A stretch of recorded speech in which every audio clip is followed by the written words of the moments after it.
Hello, everyone. Welcome to another edition of Savings Minus Debt. I'm your host, LJ Young. As always, we're going to give about 3 minutes or so for people to get up in here today. And then I will explain what today's shows consists of, and we'll go from there.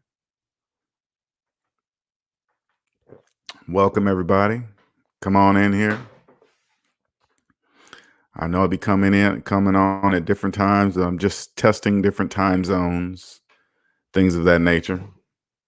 So get on in here. But like I said, I usually give a 2-hour ahead time notice so it can, it can weave through the whole YouTube system. What's up, Mike Rue Rambo, Dave Sincere? Welcome. What's going on? Good afternoon over here, Mike. It's 12:30. We're just over the 12 o'clock mark. So we got about 2 more minutes. We're gonna wait about 2 more minutes for people to get up in here, and then we're gonna get started. What's up, Nicer, King of Kings? Welcome. You guys get on in here. What's up, Herbert?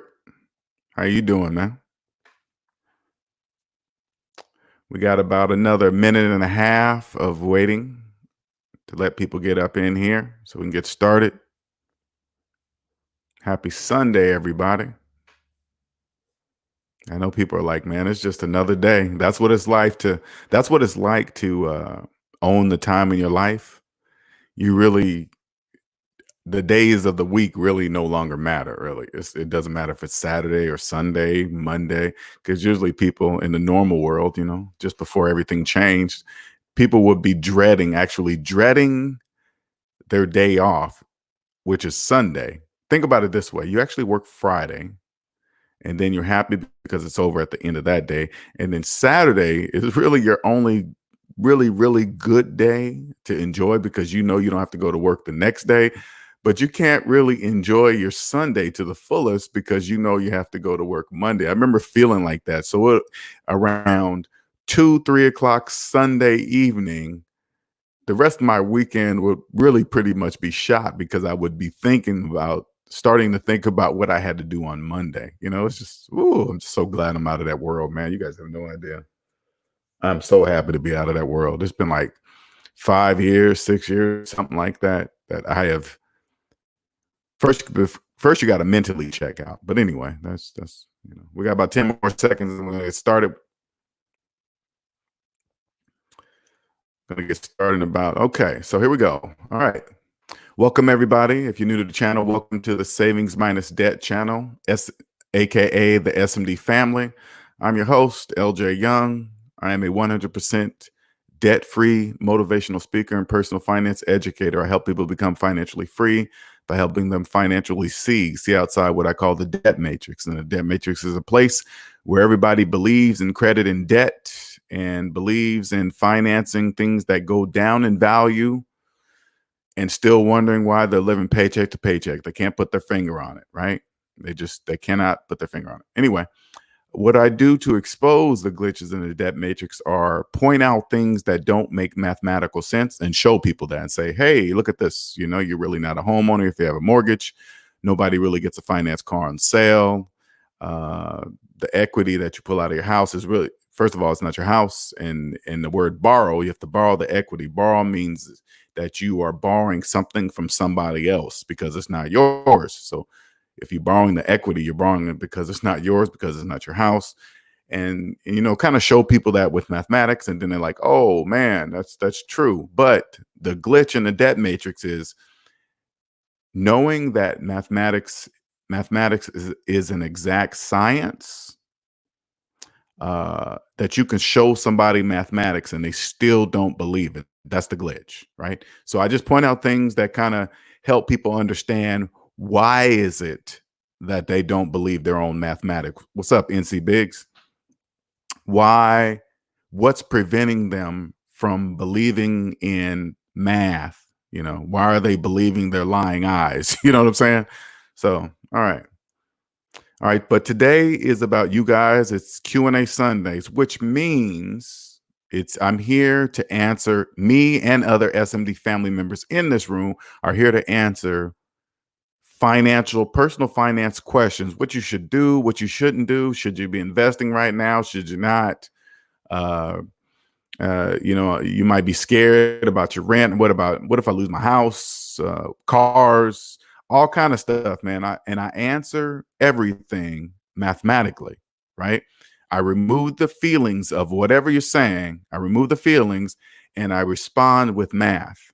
Okay, because math is the only thing that is exact. Math is an exact science. That means math is never wrong. Okay.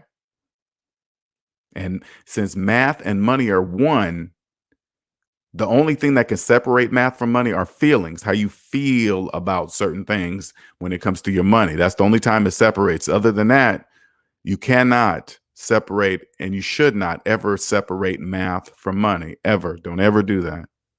Okay.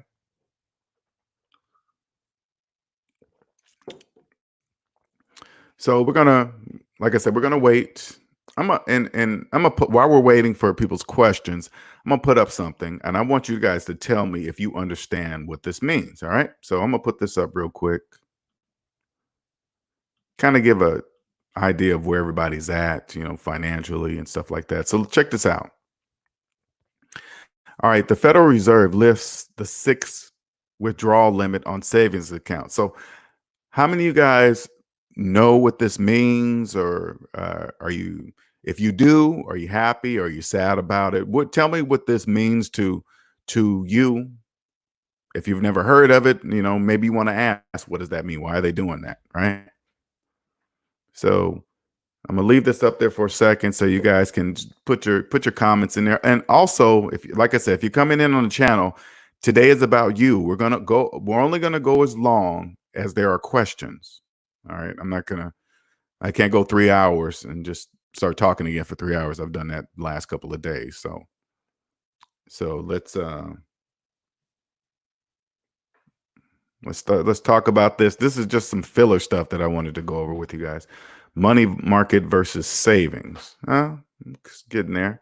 Herbert Walker says, from a math perspective, how did you decide to relocate from Seattle to Myrtle Beach? Well, honestly, Herbert, that was more of an internal feeling. But if you said from a math perspective, how did you decide to relocate? Um, there really was no math involved in when deciding to relocate to Myrtle Beach. I was already prepared, Herbert. So when I got out of debt, I already had sold all my stuff and moved in with my sister. So I didn't really have many things by the time it was time for me to move from Seattle to Myrtle Beach. So all my stuff was sold. I only had a little bit of stuff, and then by the time I was internally, I always wanted to go to a sunnier place, but then I ended up meeting my woman, and she lived here in Myrtle Beach. And so I decided, so we dated for about a couple years before I actually moved. But since I owned the time in my life, even though she lived in Myrtle Beach, South Carolina, I lived in Seattle. I didn't have a traditional job. So I was going down every other month, staying a month, staying 2 weeks, come back, she'd come up, stay 2 weeks, so on and so forth. Neither one of us had a job at that particular time, right? She was working at first, and then about a year in, she quit her job. Once I showed her a couple things, she quit her job, and then we just been living like that ever since. And so it's more of it wasn't really a math thing. It was more of a personal choice. Now I live in one of the most beautiful places in the country, and it's the sun. I get plenty of vitamin D. So it's more of a personal choice too. I hope that answers the question. If that did not answer the question, please rephrase Dan Herbert. Nicer says, I don't have a savings account. Cosmic says, I don't touch my savings much so that the article doesn't phase me, right? And I'm glad you said that, Cosmic, okay? Because that's a good point. I want you guys to first understand this. These type of changes, they're only talking to people in debt. They're not really talking to people, I'm not going to say 100% to people in debt, but the majority, the majority, this thing they're doing is talking to people in debt. Okay. Uh, Dave Sincere says, I have 2 money market accounts. Before I became financially aware, I found that I was always pushing it to 5, 6 withdrawals per month. Yeah. And so when you see things like this, it sounds as if they're doing the people a favor. Now, to a person in debt that's always pulling money out, because you got to, okay, so let's do it this way so you guys can understand why this has really been put in place, right? The economy is tanking.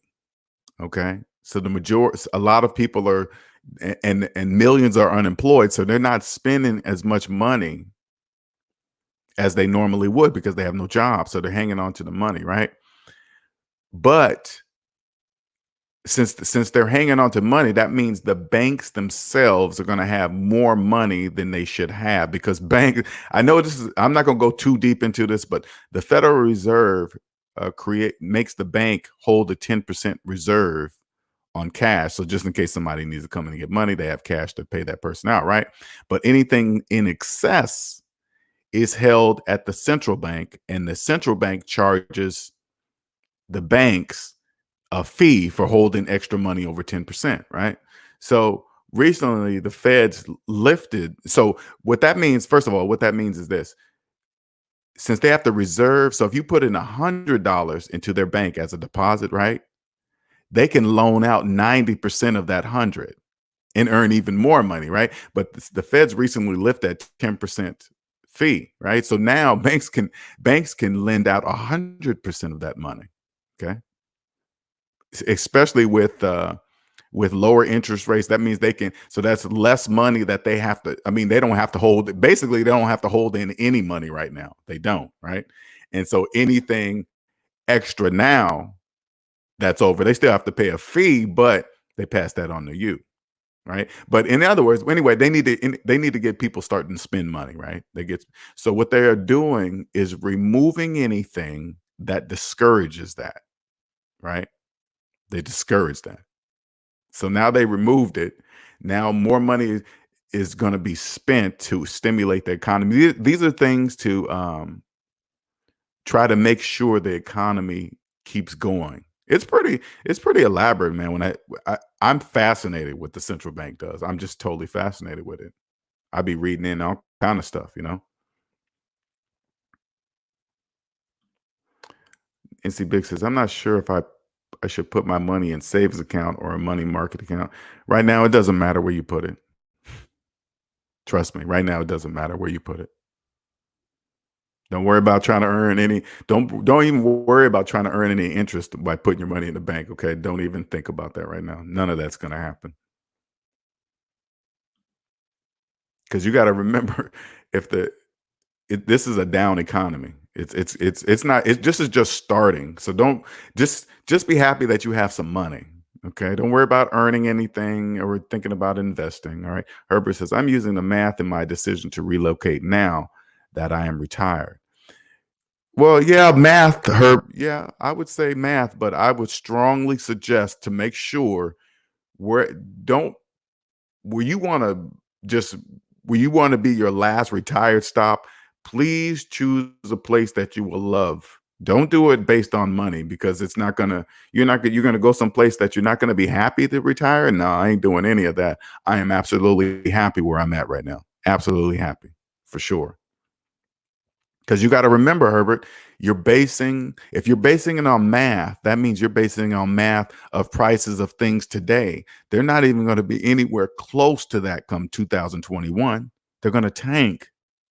But for debt-free people, if you want to base it on math, wait till then. Wait till those prices plummet. Okay. Cosmic Wizard says, just get an account with the highest interest bank that's FDIC insured in North Carolina. Google it. Visit bankrate.com. Money markets accounts are better than regular savings account, but both are still crappy. The banks are using your deposit to lend out to make, yeah. So because money market accounts more go for like business side loans, right? Right. And stuff like that. But like I said, if it doesn't really matter right now where you park your money, because you're not going to get any money. You're not going to get any real interest, and it's going to get worse. If people are not spending money, that means banks have to they have to hold more money, and then if they're over their reserves, they have to pay the central banks to hold the overage of money that they're holding. They have to pay the central banks that, and if they have to pay the central banks, they're not going to pay you interest on any money that's held. They're not. I promise you, they're not going to do that. They're going to, and if it happens to get down, check it out. If it gets so low to where it gets down to negative interest rate, guess what they're going to do? They're going to increase the fees of the money. They just make up some fees. You think they're going to take a loss? The bank is not going to take a loss. If things go to negative interest rate, they're going to increase their fees somewhere. That. You got to have this much in there, else you're going to pay that. They're going to get paid. I promise you. They're not losing. Dave Sincere says people aren't trying to save right now. They're using money to survive. No, what I mean is this. Yes, they're using money to survive. I'm just saying they're using it on survival things. They're not using it on frivolous things, right? Because you got to remember, people spend a lot of money on frivolous things, but now that they know they need money to survive, they're holding on to it and only spending it on things that help them survive. That's all I'm saying. Now, again, today's show is about you guys. This is Q&A Sundays. I want you to ask questions of what you need answered mathematically. This is one of the rare channels that is going to answer your question without feelings involved. Because right now is a very emotional time. It is. It's got to be scary for a lot of people. And unfortunately, a lot of people are basing their financial decisions on fear, all on fear. That, hey man, where should I invest? What about this? I can imagine, and not even imagine. I can get on Facebook, all social media formats. Man, I'm telling you, when you're in debt and you're running in fear, there's so many piranha out there that's ready to take you guys' money. I want you guys to pay close attention to all the I'm noticing a lot of celebrities popping up talking about, hey, I did this person right here to fix my credit and this and that and bloggity blah. It's like, they know people are in fear of their credit. That's why they're putting stars up there talking about credit. I get it. When the star has absolutely nothing to do with credit at all. What are they saying? There is, because if you really look at it, you really look at the stars, they're saying, hey, this person fixed my credit. You got to look and stop and think, wait a minute, you're rich. Why is your credit bad, and why are you seeing a credit person? You see what I'm saying? People in debt don't look at it like that. They go, "Oh my God, look at that person. This star is endorsing this person to help fix credit, and they helped you." And people in debt should think, "Wait a minute, that star is rich. Why are they in credit trouble?" They don't think like that. You just know it's for sale. It's just a sale. You guys, right now, you guys don't have. Most people don't have an idea of what's really happening. There is What's going on is a financial worldwide restructure. It doesn't matter where you live. It's a worldwide restructure right now. There's a lot of fear being run rampant right now, and I'm trying to help you not get caught up in all that. You don't have to, you can stop reading the news, the articles of everybody going to food banks, losing their houses, and all this other stuff. If you get caught up in it, you're going to believe that's everybody, and it's not. There's a few of us out there that none of that is happening to us. None of it. We're not in fear of anything. No, absolutely no reason to be scared of anything. Not at all. Nothing. I promise you. But you got to get out. You got to get out. You got to unplug from the debt matrix. You guys are going to see, pay close attention to all those people that you once thought had money. I want you to keep your eyes open. They won't be able to last. They won't be able to keep up with that facade for 18 months, because this is going 18 months. Believe that. And all the people that you thought were rich or looked like they had money, they won't be able to keep up with that facade.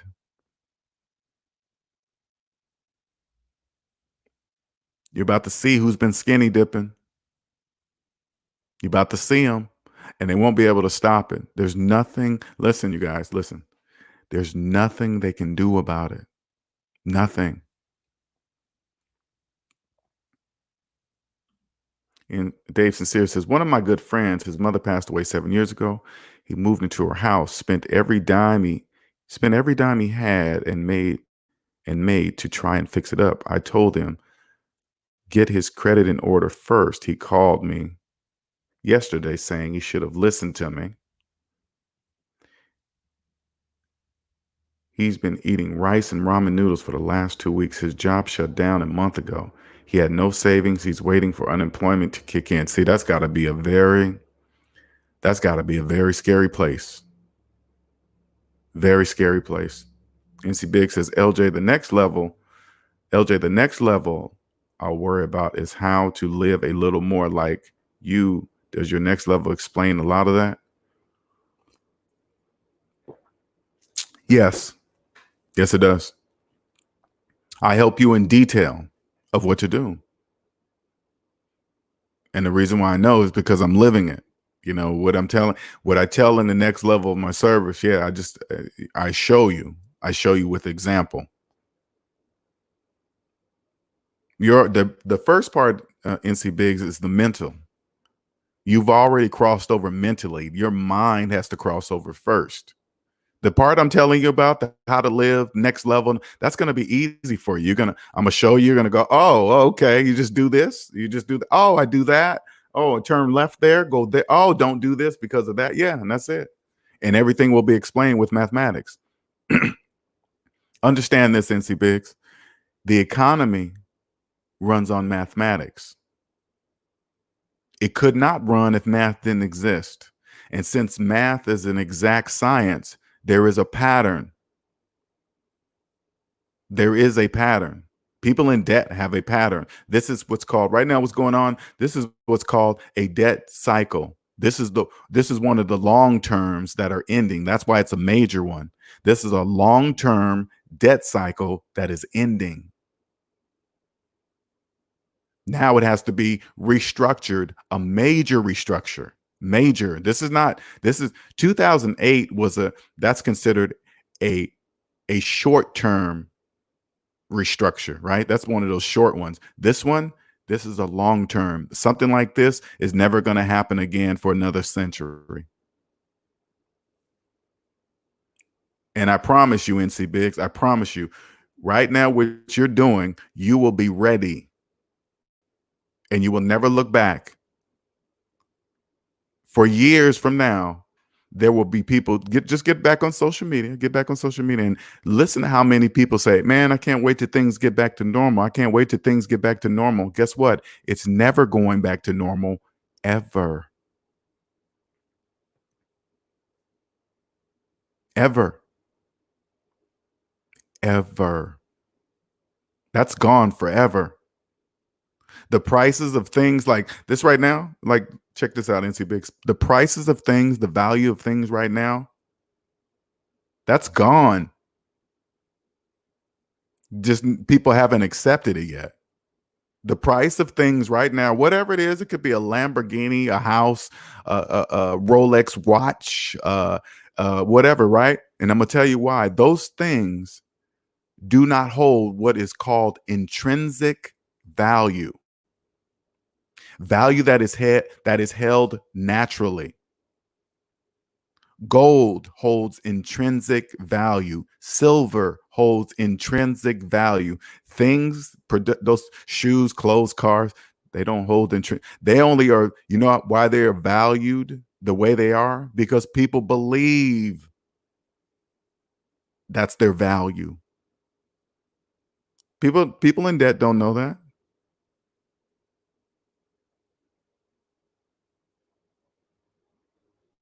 Like when you go look at go to a Cadillac dealership and look at a maxed out, a fully loaded Cadillac Escalade, and it has a sticker price of $80,000. It didn't really cost $80,000 to make that truck. There's millions of them across the country.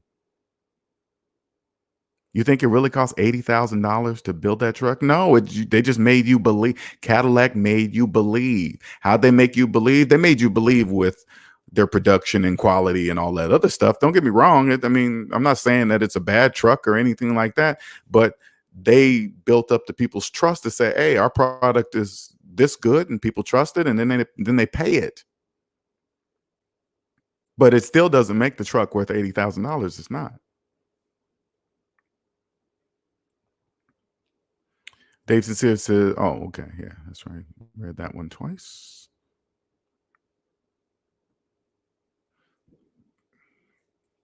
Dave Sincere says, to reach this point in my life, I had to change how I thought about money. You got to.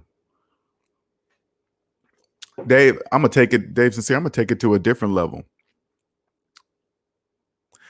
The actual form of money doesn't even matter.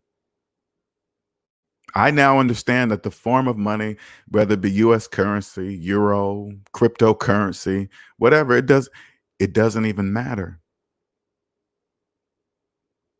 None of it. Let me show you guys something that I posted the other day. Let me see if I still have it.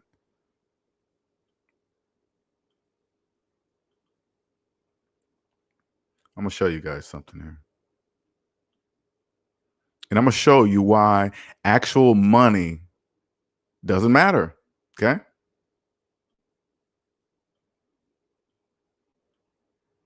Now look at this. I want you to see something. Move this stuff here. Dave, this is why money doesn't matter. Okay. 10,000 minus the 100,000 is negative 90,000.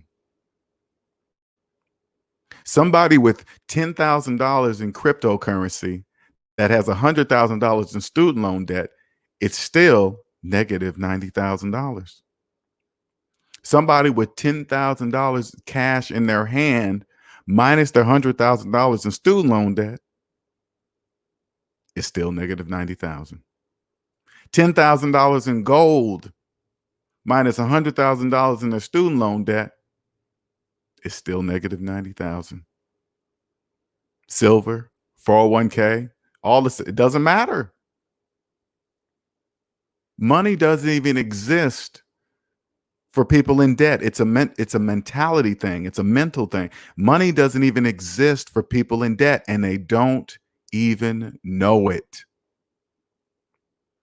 Here they are on social media arguing back and forth about, oh man, getting cryptocurrency, there's about 50,000 of them. And then they just believe it, whatever.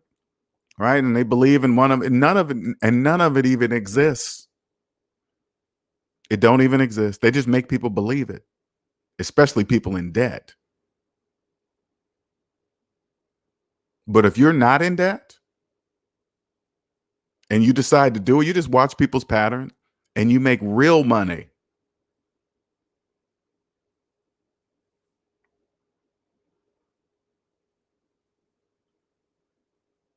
What's up, Dave Bourne?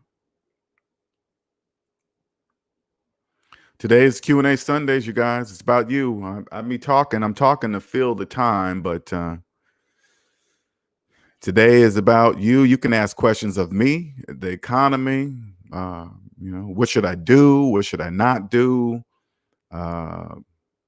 Whatever you want to do, whatever you want to ask. This is about you guys, man. I really want you guys to not be shy. I want you to trust me. I want you to understand that I'm trying to help you. I'm trying to help you be ready for this next economy that is being formed right now.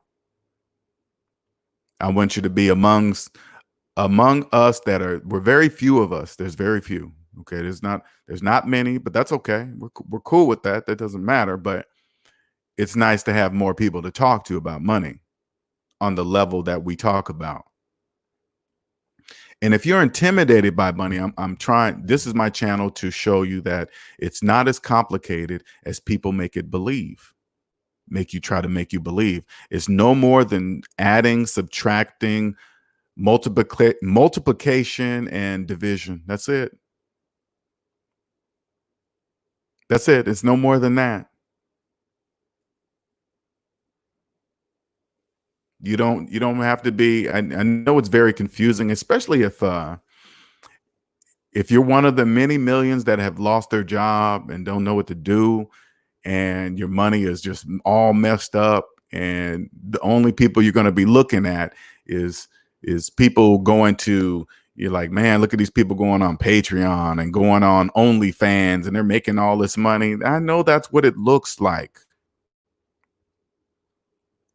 Okay, I know it looks like that, but I promise you, when you're in debt, things are very different. You see things very different. It's not the same.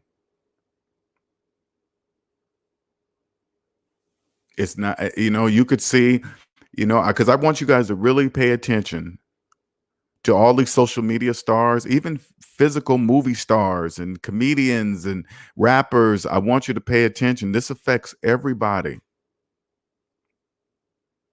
But don't look at them as like, oh man, they'll be cool because they made millions. I want you guys to understand that means nothing. You're going to see. Keep your eyes open. It doesn't matter who you are. You will not last they will not last 18 months. I promise you. They will not last 18 months. If you're a person right now, because you're probably doing what I did back in 2008, spending all your savings trying to save something that you don't even own. That's the wrong thing to do. I promise you that. I promise you that. If you have an FHA mortgage right now, and you have a little bit of savings, and you're steady making your housing payments, your mortgage payments, I promise you, you're doing the wrong thing. If you're still making your car payments and you go online, if you check this out, If you go online, go to Kelley Blue Book and get the value of your car today, okay? See what it's actually worth today, because that's about to plummet even further. If you think houses going down, you better believe your car value, everything goes down. You don't worry about it. And then I want you to log into your account and see how much you owe. And then I want you to go your value of your car minus what you owe.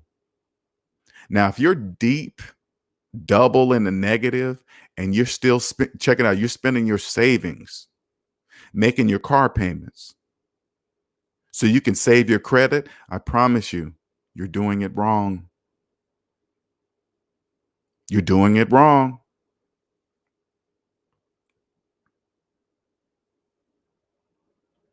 Cosmic says, if money intimidates you, you will never have money.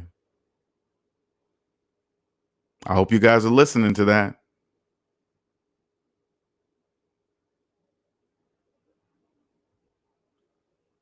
Dave Bourne says, you're right. You have to shift your mind first. You have to shift your mind. You have to. First, a person has to shift their mind, look up the definition of mathematics, and see that it is an exact science. First, you got to go read and say, okay, that means it's never wrong. Yep, it's never wrong. That's step one. There are millions of people out there that don't even believe in mathematics. Dave Sincere says, I'm curious to know what has been people's biggest challenge on this journey to become debt free. What has been the most surprising? I know right now, that's got to be that's got to be a shift. I got to what are the people that are on a debt free journey? What are you feeling right now? What's happening? What's your biggest dilemma? Ivy says, during this fake this fake crisis, you are entitled to free weekly reports from Experian, TransUnion, and Equifax. Get your official reports here. Wow. See that?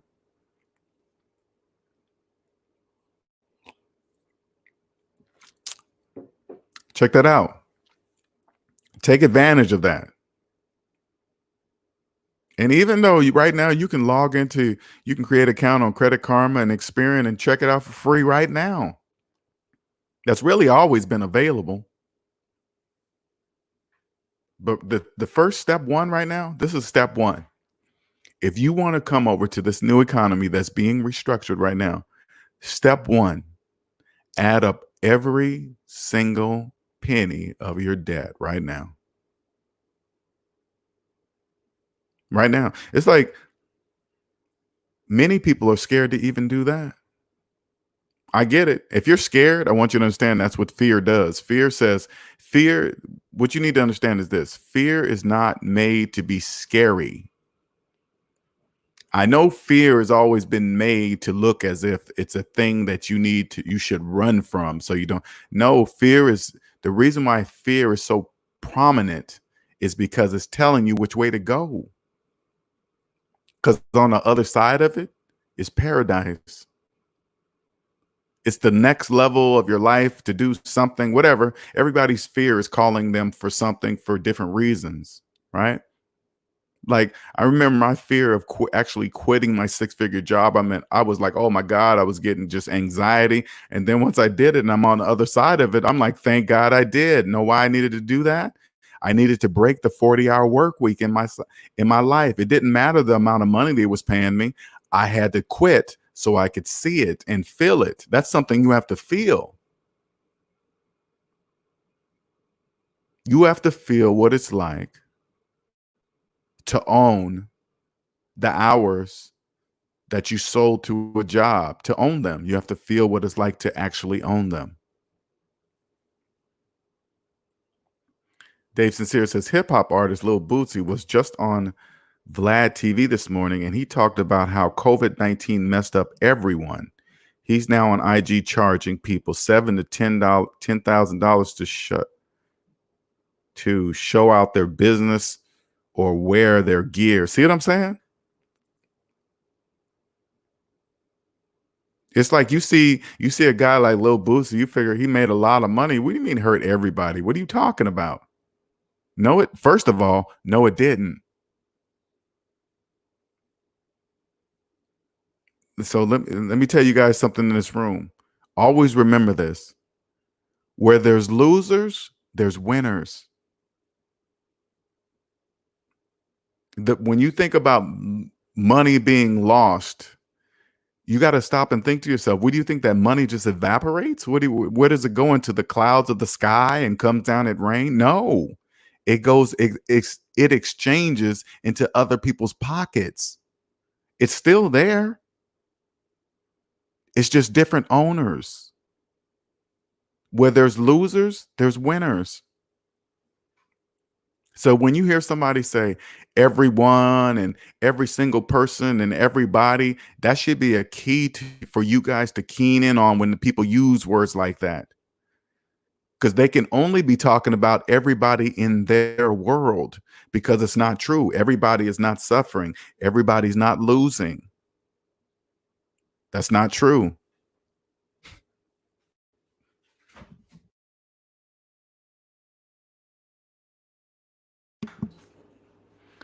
Dark Man says, as someone that's on my debt-free journey, my focus right now is keeping all my bills current and saving up money. And there's a lot of uncertainty going on. Perfect, man. I like that. You're doing everything exactly right, Dark Man. That's how you do it. Because your debt-free journey, when you're in a debt-free journey, it really doesn't stop. You're still stacking your money, and when things, I mean, they will turn around. It's going to be a minute, but when it's time to pay off the student loans, because you got to remember, Jeff, the only thing that's probably going to be left, well, definitely is going to be left, is student loans.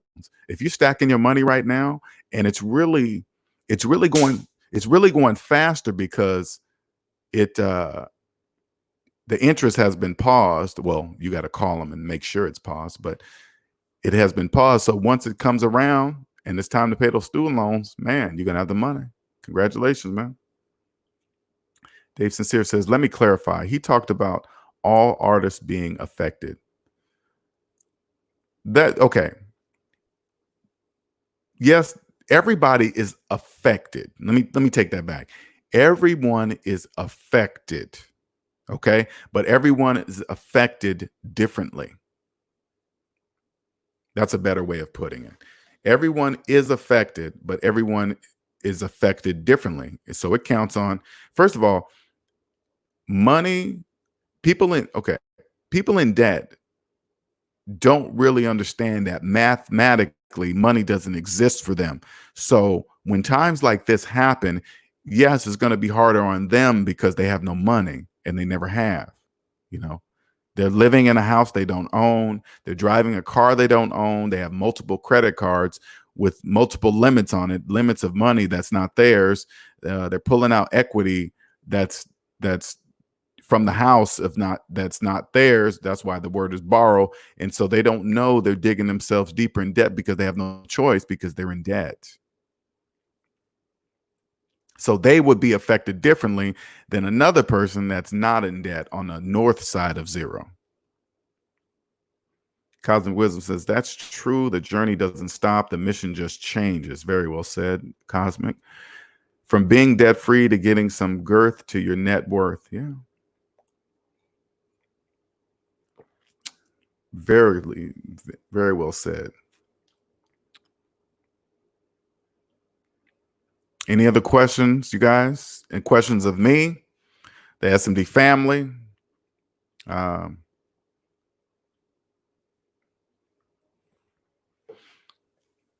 It's time for me, honestly, it's time for me just to bring everybody up to the next level. What's about to happen? What's coming? Hell, where I'm going, man. I'm just fascinated when I'm reading about what's happening, man. More and more of this, I just read more and more about the central bank, what they do, how they do it, the actual structure of the system. Like today, this economy, think about it. This is my conclusion that I came to today. Math is an exact science. The economy runs on mathematics. It has to.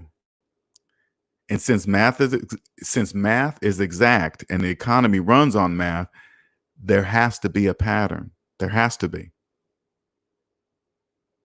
There has to be a pattern. You cannot see that pattern when you're in debt. It's mathematically impossible for you to see a pattern, the true pattern, while you're in debt. You can't see it. It's impossible. So don't even try. You can't.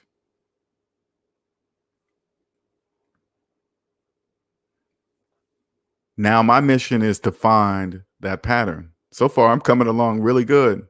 This machine is big.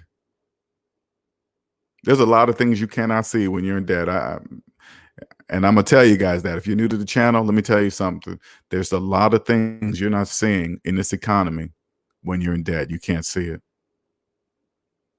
How do I know this? I was in debt. When you're in debt, man, you believe you must go to college to be anybody or anything. You believe in people seeing their cars and their clothes and the Gucci this and that. You believe that stuff when you're in debt. And I'm telling you this, the reason why you believe it is because you're in debt. None of that stuff, the only value that stuff holds is what you believe it holds. Nothing, there is no intrinsic value in that stuff. None. It doesn't hold value like gold. You know what I'm saying? It doesn't go. So for those of you that don't understand what intrinsic means, this is what it means. It means something that naturally holds value, naturally. Right? So say like money vanished. Okay, say like it wasn't worth anything. Gold will still be able to trade and buy stuff regardless. If I ran out of money today, right? Totally out of money, none, zero. But I had some gold. I know I could buy some food, buy something and it wouldn't matter in any part of the world. Listen, in any part of the world I'd go and pulled out some gold, people would say, hey, they would trade me for that gold. They would trade it. See what I'm saying? It didn't matter if I spoke their language. It wouldn't care. I pull out some gold and they'd be like, okay. I mean, it does matter what part, at the time it was worth, but that's not my point. My point is this. It doesn't matter. It will be valuable. That's why it's gone up, because the more money they print, the less money is worth. That's why gold has gone up, because money is being devalued right now.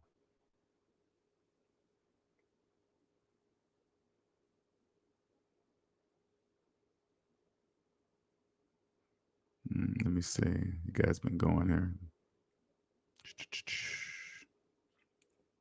Dave says, one of my challenges, once I learn something, I try to share with my friends and loved ones, but it seems like none want to really listen. I've told at least 50 people at one. What now? I said, let's see. One took what I said to heart and really did the work. And that's how, Dave, that's how it is. Dave, you got to accept that it must be that way. It's hard to, hey, check this out, Dave. I have some close friends. Wow, I thought they were really close, but that you will know the friends that support you in what you do and which ones don't. These couple of friends that I consider well, three of them I consider my friends. Do you know not one has ever supported what I do? Now come to the channel, write me an email. Hey man, I saw this. You're doing great, and this and that. None of them. Now, I'm not saying anything negative about them, like, oh my God, you really should support me. But I just think, you know what? No matter what somebody's doing, if I see them improving themselves, doing something that they're trying to expand on some, I'm going to naturally go over there and say, hey man, and it doesn't even matter if I like what they're doing, right? I'm just like, man, I'm excited that you're doing something that you're passionate, right? None. That's how you know the people that really support you or not. That's how you know. Not saying that they have to come to your channel every single day. I'm just saying something. But then again, that's okay. You just pay attention to that. It's crazy. It's pretty crazy. But you just gotta let those people go. It doesn't matter if they're friends or family. It's more for you, Dave, to let that kind of stuff go. It's tough. It's tough to know something, and you want your loved ones to come along for the ride, and they just don't. They just don't. Dave Sincere says, now I don't even mention it to people. Since the COVID-19, I have a handful of friends who are always trying to inbox me, text me, or call me to see what I'm doing. Yeah. I'm not wasting any more time. That's why I went up on my prices for my services. That's why I went way up. It removes the people that are not serious, and it invites the people that are serious. You see the price? Yeah, because that's exactly what you're going to get. You're going to get excellent service. Excellent. The people that are not serious, they're going to see the price like, oh man, I ain't paying that. Okay, cool. See you later. Dave Sincere says they want to see what I'm really doing, how I'm surviving, how I'm utilizing my time, how I'm making money. Exactly. They all want to know, but they want to know for free.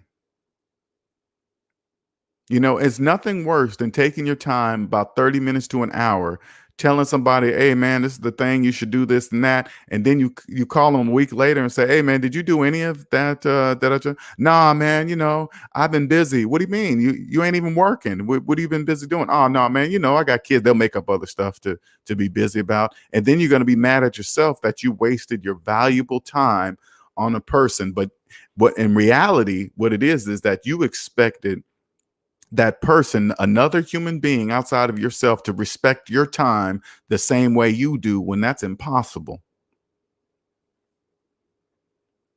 Don't get me wrong, man. I'm guilty of it. I'm guilty of calling a certain friend, be like, hey man, you should do this, man. But I can't do that to people. If they're not ready, they're not ready. Dave Sincere says, wait, where did that go?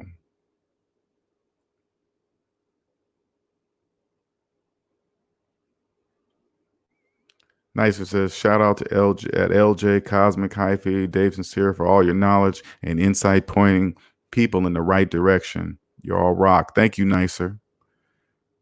Nicer's been supporting since day one. Love it. Dave Sincere says, I just tell them I'm chilling. I'm staying busy. I give them all general responses. Nothing. Yeah, give them the same responses they give other people. You just give it back to them because they just really want to waste your time, and they're not.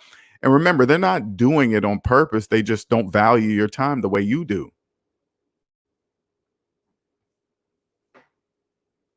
If they, I mean, start out with like, hey, if Dave, if they call you and want information, you say, hey man, I'll give you some information for $50. Doesn't matter how they feel about it. Dave Bourne says, what would you suggest calling your credit card company and negotiating to them to get to cancel interest or lower monthly payment? I would do that. That's what I did.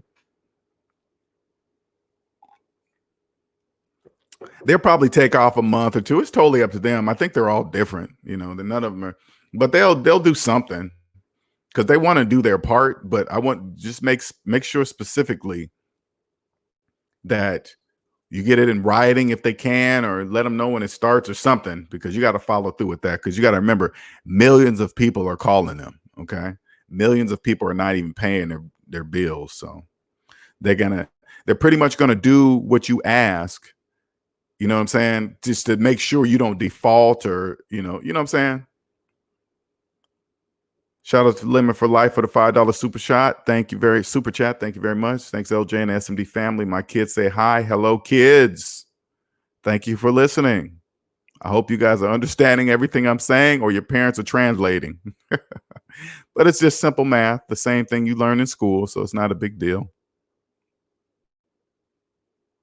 Okay, let me see where I had you guys at.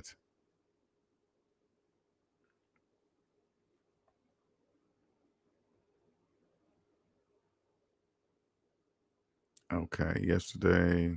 All right. Each point I had to change how I thought about money.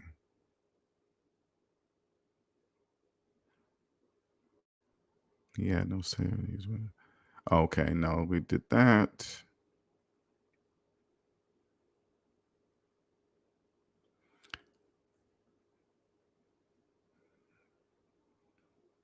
I've been wanting to see a chiropractor. All this is put a hold on. Now I'm trying to figure out if that's even the move for me when things settle down. Would that even be wise? I've been wanting to see a chiro. Ooh, I don't know, man. I can't really make that call. And coronavirus is out there. I personally would not. I don't know. I know, and it counts on your pain level too. You know what I'm saying, Dave? If it's serious pain level, it counts on how you feeling. You know. Cosmic says NC Big takes over time. Okay, she's talking NC Bigs.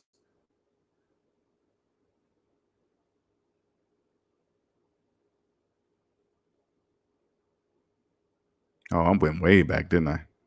I went way back. Sorry, you guys. I don't know why this thing is just jumping all over the place. This StreamYard.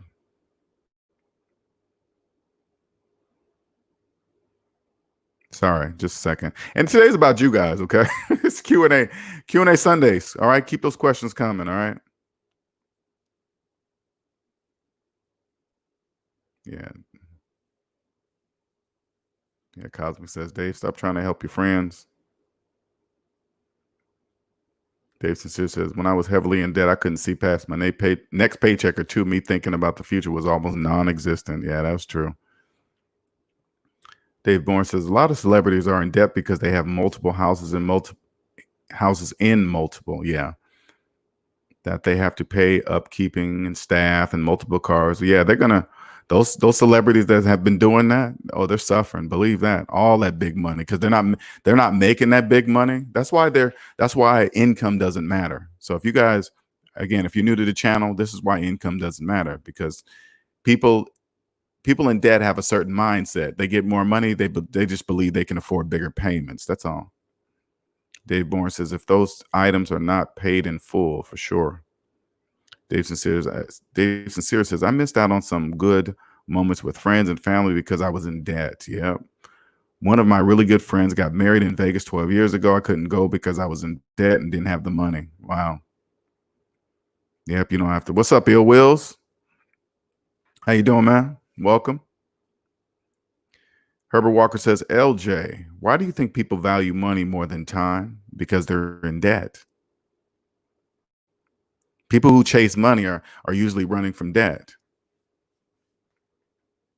They don't. You got to remember, Herbert, you can walk up to a person in debt that's saying, hey man, I'm getting in these hours and this and that and getting this double overtime. And if you walk up to a person and say, hey, you do know you're going to be dead one day, right?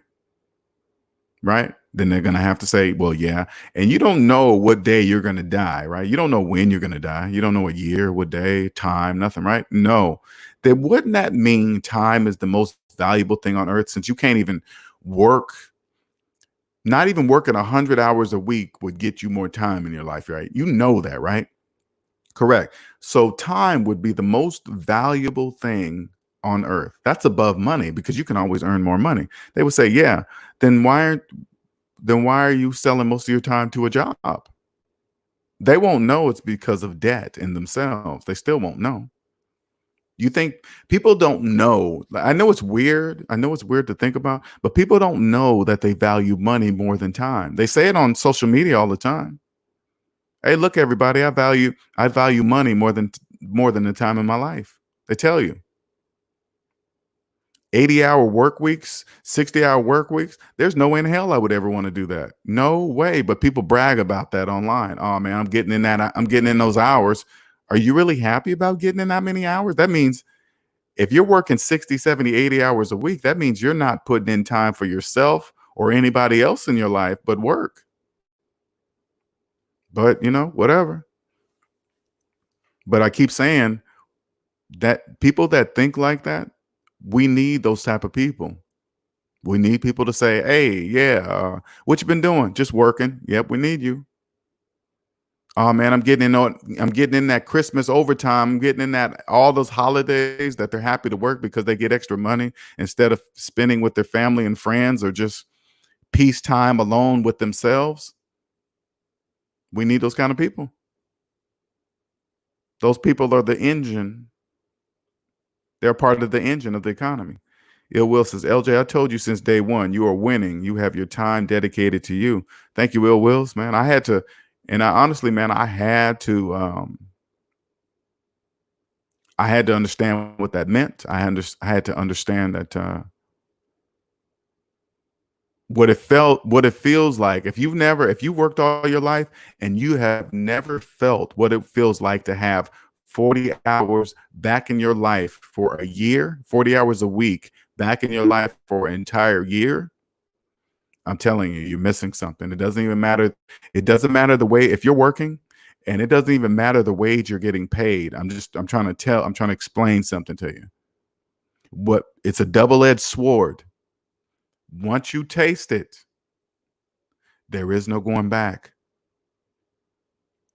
Once you know what it feels like to truly own the time in your life, there is no going back. You will do whatever it takes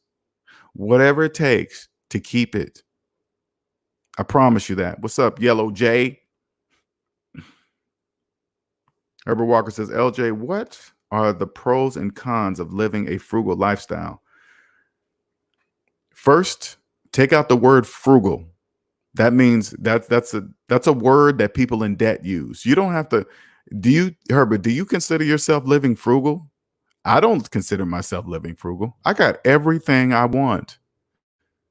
Anything I want past that, of course, I got to put in some work, but I'm not living frugal. I'm living smart. I have the same things everybody else have, but I'm paying a quarter of the price. Phone bill, rent, car insurance, you name it, internet. That's not frugal. That's smart, man. Take the word frugal out of it, because people believe that if you're living off of $35,000 a year, they're thinking, oh man, they're only doing that because they're living frugal. No, I'm not. Because that's all I actually have to spend. I'm not even trying.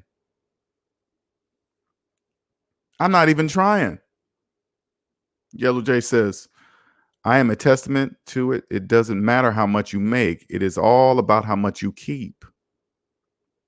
Doesn't even matter. Those like people out there that be talking about they make 6-figure salaries. You know what else comes with those six-figure salaries? A lot of pressure. And I'm not saying to every job, I'm not saying all jobs are like that, but I'm saying the majority of those jobs, you're earning, especially if they're salary, 9 times out of 10, those jobs are salary. And for some reason, including myself, I thought a salary worker was somehow up the ladder compared to an hourly worker, which is absolutely not true. Hourly workers get paid every hour they work. When you're a salary worker, you don't get paid every hour you work. I promise you that. No, you don't. No, you're working, you're answering emails, text messages, all after hours, and they expect it. Cosby says, so true. Time and health is the foundation. Oh, it's key. That's why now when I got online, I mean, yesterday we was talking and I said, okay, I'm gonna show you guys how I do it. I'm gonna show you guys how I get in shape, even in a pandemic.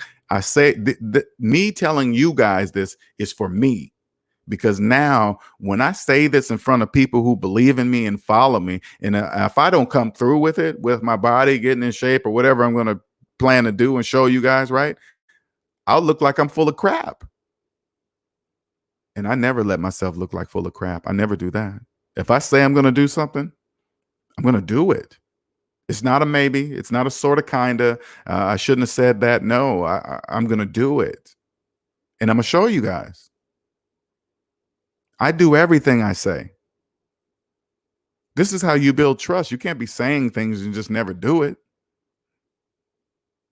People will never believe you. Well, he said that last week. He been saying he was going to get in shape. He been said he was going to do this. No, Linnell does what everything he says. You guys can check my videos. You guys can go to my Facebook. You can go to my Food Ain't My Daddy Facebook. You can go to my regular Facebook. I do everything I say.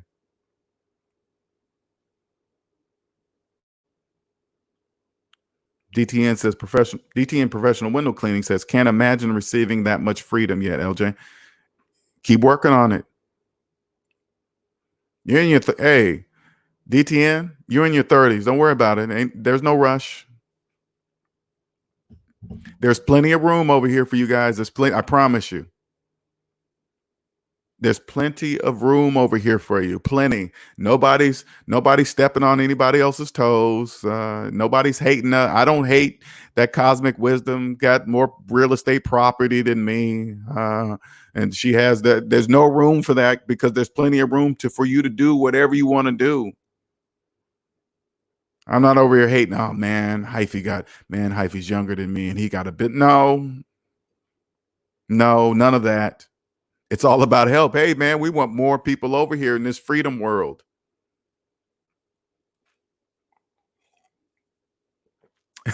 I like that, Hyphy. I like that. I can't imagine losing that much freedom. Oh, man, that is perfectly said. You see how we said that, DTN? Hyphy's exactly right. I can't even imagine losing. Hey, IT jobs have ill wills. IT jobs have been calling me. They've been calling me. And each time I even just look at the description of the job that they're sending me, I get hives. I get anxiety thinking, damn, I got to give up 40 hours. I don't care how much they're offering. I really don't care. A job, let me tell you something. A job is the absolute last resort for me. Last.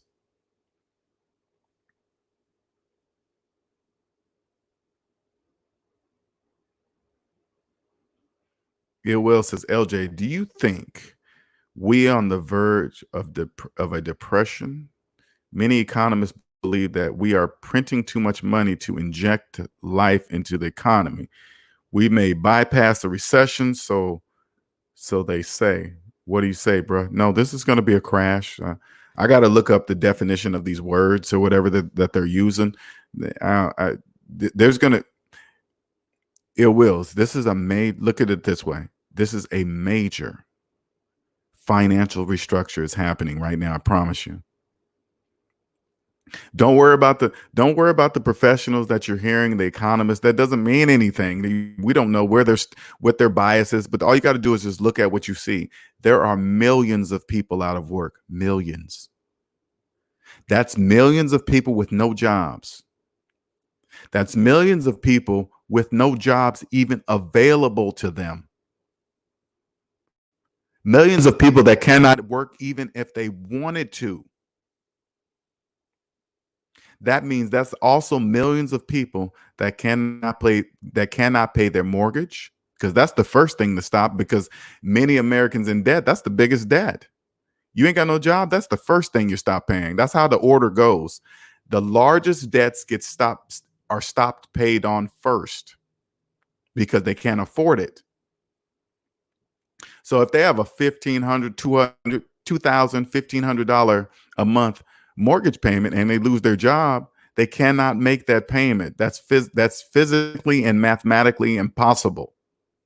So that's the first thing that stops. How many houses you think that is? First, all you got to do is look up the percentage of subprime mortgages. Why? Because they're the first to go. All those houses with subprime mortgages, those are going to be the first ones that are going to be on the market. Now look at the margin of that. Oh, that's got to be big. If you look at it, if you think about it mathematically, subprime mortgages must be the majority. They have to be. They have to be the majority of the market. It has to be because this has to be mathematically true. It has to be. They're the first to go.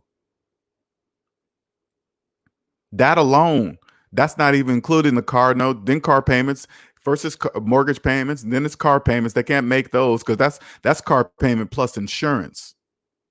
Okay, that's next, and then come the credit cards and all. It's it's about to crash. This is about to be the biggest crash that you've ever seen in your. You'll never see a crash like this ever again. All you got to do is pay. Look at the freeways. Look at downtown in any city in the US of A. Look at downtown in the middle of the day.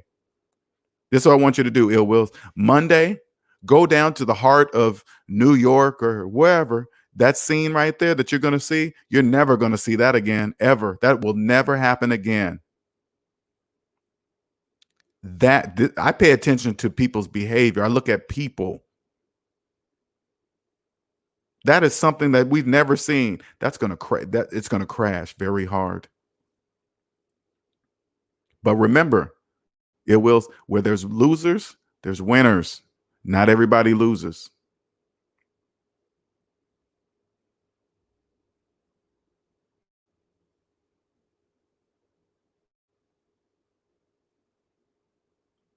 Yellow J says, if you live the debt life, when you make more, you think you can borrow more. Exactly. But that's how the economy works, Yellow J. That's how people must think. They must believe debt gives them leverage. They must believe that. They have to believe that. This is how it works. Ill Will says, hating, it's not in your DNA. Nope. No, it's not my DNA. When you find your passion, you want to see other people succeed. I want to see other people succeed. Herbert Walker says, LJ, I thought it was going to be difficult to meet a brother who retired early. Appreciate your channel. Thank you, man. I appreciate it, man. And honestly, I don't really even consider myself retired, really. I don't think I'm retired. And check it out, Herbert, with this passion of mine right now, I'm never going to retire, ever. I'm never going to retire. You know why? Because this will never change. What I'm teaching right here, you guys, even though I'm saying it out loud on a channel that's viewable to anybody in the entire world, only few will hear it. Why? Because it must be that way. The majority must remain in debt. This is the way it is. This is the design. Posted a guy, a read inside of the Discord server. If you guys catch it, what was it called? What's the title of this? It's a LinkedIn and it's titled The changing world order. If you get a chance, get on a Discord server and read it. This guy right here, he's light years beyond me, but he knows exactly what's happening. He's explaining it correctly down to the T. If you're in debt, and I promise you, if you go to the Discord server and you read what I'm talking about, if you're in debt, you won't understand what he's saying. You won't get it.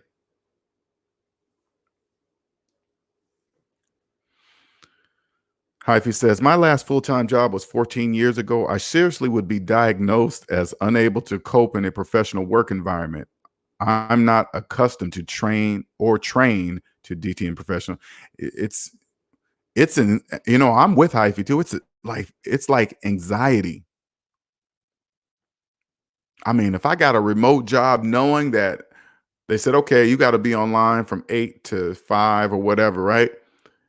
Knowing that I couldn't go anywhere, I couldn't look outside and see that it was sunny, and I couldn't automatically just get up, go to the park, walk without my free will, knowing that I had to remain in the house because I agreed to sell the time in my life. Oh man, no.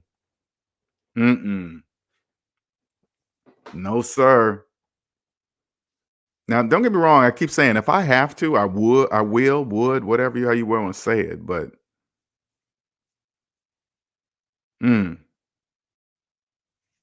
Hyphy and DTN, Hyphy ain't joking. That's serious business, man. I wouldn't be able to cope. I couldn't even imagine. Say like everything was normal, where you had to go to a physical job, which way it'll be that way one day again. That has to happen, right? Go to a job and listen to everybody at work talk that debt talk. That would literally drive me crazy. Oh man. Ill Will says IT jobs is the mermaid in your life. Don't sail into the rocks paying attention. Stay free from the cubicle jungle. If you have to go back, I know they better come correct. Oh yeah, they would have to come correct. But whatever that is, it's like, say like they decided to say, LJ, we'll pay you $200,000. In the debt world, $200,000 is a lot of money. Hell, $100,000 is a lot of money. When you get out of the debt matrix, no, it's not. Because you know it's unlimited. There is no limit. If you're a person that thinks $100,000, $200,000 a year, $1 million a year is a lot of money,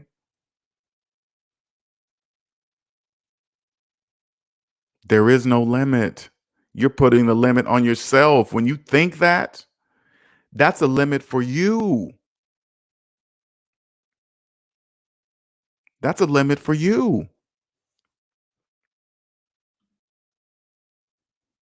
See, Cosmo's like, I don't think I'll ever retire, man. Let me tell you guys something. I absolutely love what I do. Notice how people they love to jump. Hey man, how much money you making? How much money you making? That'll come. Because in their mind, you got to remember, somebody asking that question, in their mind, they already have a predetermined number in their mind that they believe is a lot of money. To me, there is no limit. So it doesn't matter what you tell a person how much money you're making, right? Because if you said $1 million, what if they think 5 million is a lot? And so they're going to think, oh, that's nothing. But if you told them, hey, I make 500 million, to them now I guess it's a lot of money. You know what I'm saying? People don't understand it has nothing to do with the person's image of a lot of money in their mind. When I was in the debt matrix, I would have thought $200,000. I thought $160,000 was a lot of money. That's what I thought. I would have definitely thought $200,000, but it's not. There is no limit. Saying that puts a limit. It will says, LJ, I hate NYC. Even though I'm a native New York, I'm not going too mid. Okay, I know you're saying something there, L Wills, but I don't know what that is. Too mid. I'm in New Jersey now. I will only go back if you come to town. We can have a meal and a nice drink. That won't be for a while now, man. Dave Sincere says, if you notice, the people who are winning right now, they're not saying anything. They're not posting about it, bragging on IG, none of that. No. Right now, Dave, right now, you do not, if you have like money, right now is the very absolute wrong time to show the world that you have money. The absolute wrong time. Don't do that right now. I always tell people, you got to remember something. The money itself holds no intrinsic value, none. Intrinsic means natural value. It doesn't. It's just paper. It only holds the value that you give upon it. If you believe it's worth something, I guess if somebody hands you a piece of paper and you see a 20 on it or 100 on it and you believe it's worth $20 or it's worth $100, then that's what you just believe. If I hand you some paper with some numbers on it and I say, hey, here, I'm gonna give you this much for that car, and you believe the money in my hand is that for that car, you're gonna give me the car. But if I came to you to prove that it's just paper, if I came to you and you were selling let's say a piece of gym equipment for $500, right? And I came over and said, "Yeah, I want it." And then when I go to buy it, I pull out $500 in Canadian dollars. The majority of people look at me like, "What? What are you doing? What is that? What?" No, I'm not going to accept that because we don't agree that Canadian currency holds value here in the United States. Nobody, I mean, even though it still does, you would have to get online, see what it's worth, do the exchange, but nobody's going to want to do all that. But if you go to Canada with that same $500 in Canadian dollars to go exchange for a piece of gym equipment, they would say, okay, cool, because it holds value in Canada. But if I came to some gold to buy some equipment and somebody saw that I have gold, they'd be like, "Oh crap, that's gold." Okay, and then they would take the time to see what gold is worth right now at the moment, and then they would exchange it because it holds intrinsic value.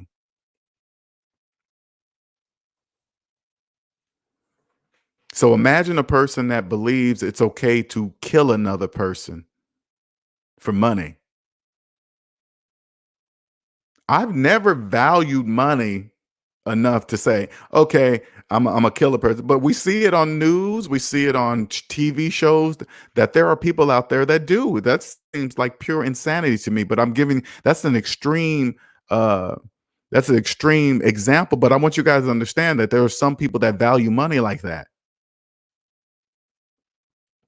There are people that value money and say, "Hey, man, I'm a transport these 10 bricks of cocaine across the country, and and take a risk." You're taking a risk to give up the 15, 20 years of your life for what?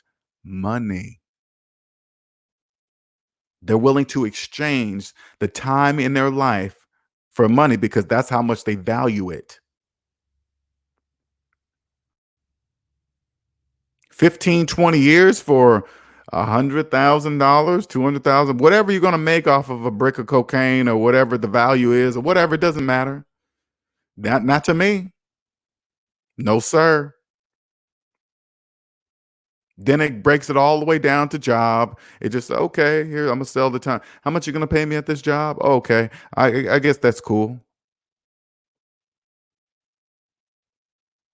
If you got money, people making a killing, like right now, just like I told you guys yesterday, whoever's making plexiglass right now, they got to be swimming in cash right now. I wouldn't even, if I was the company, I wouldn't even want people to know it was me doing that because they would naturally calculate that up. It's like, wait a minute, you're doing plexiglass in Costco and stores in every single, and now check this out. Now that businesses are being opened up, guess what? They got to order plexiglass. I heard they're putting plexiglass around dinner tables, so when people come in and have dinner, plexiglass is gonna be gonna be at your table. Are you crazy? if a business owner is really considering that and think people are really going to naturally come back to restaurants as long as there's plexiglass up at their table, nah. It will says, oh, okay, we already said that. It will says, I have a friend tell me on Wednesday he is trying to buy a Lamborghini. He is making money hand over fist, has several government contracts. LJ, he told me he's putting $45,000 down and the car is 225,000. Now, I'm sure he's saying that because he has government contracts, because people believe if they have government contracts that they're not going to be affected. That's what they believe. This financial reconstruction affects everybody and everything. People always believe they are safe in some kind of, especially when they work for the government, they believe they're safe. That makes no sense to me. None. He's making hand over fist, whatever that means. Unless I can, if I see a guy that do something like that in a downturn economy, right? He's putting $45,000 on it. He's first and second of all, he's financing a car. That's I mean, all the red flags. I would love to see his personal credit report. I would love to see it. Of course he's financing that car. Of course. Of course he's financing that car. I'm making money hand over fist. Then why are you financing that car? That's what I would have asked him. I would say, "Hey man, you making so much money, yeah? Because you got a what government contract? Okay, whatever. Then how come you're not paying for that Lamborghini in cash? And you got to be an absolute idiot to drive around in a Lamborghini in a downturning economy where people have lost their jobs and they're getting hungry. And you driving around in a Lamborghini? Hell to the no."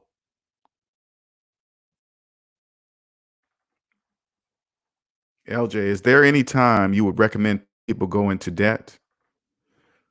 Hmm. On the business side, yes. If you're out of debt personally, I would go into debt on my business side of things. Yes, I would. But even then, it's got to be a certain time. You know, it all counts on your tax bracket, right? But personally, no. Yellow J says, I can't do the office life either. Being a network architect allows work remotely. I only go into the office for big meeting.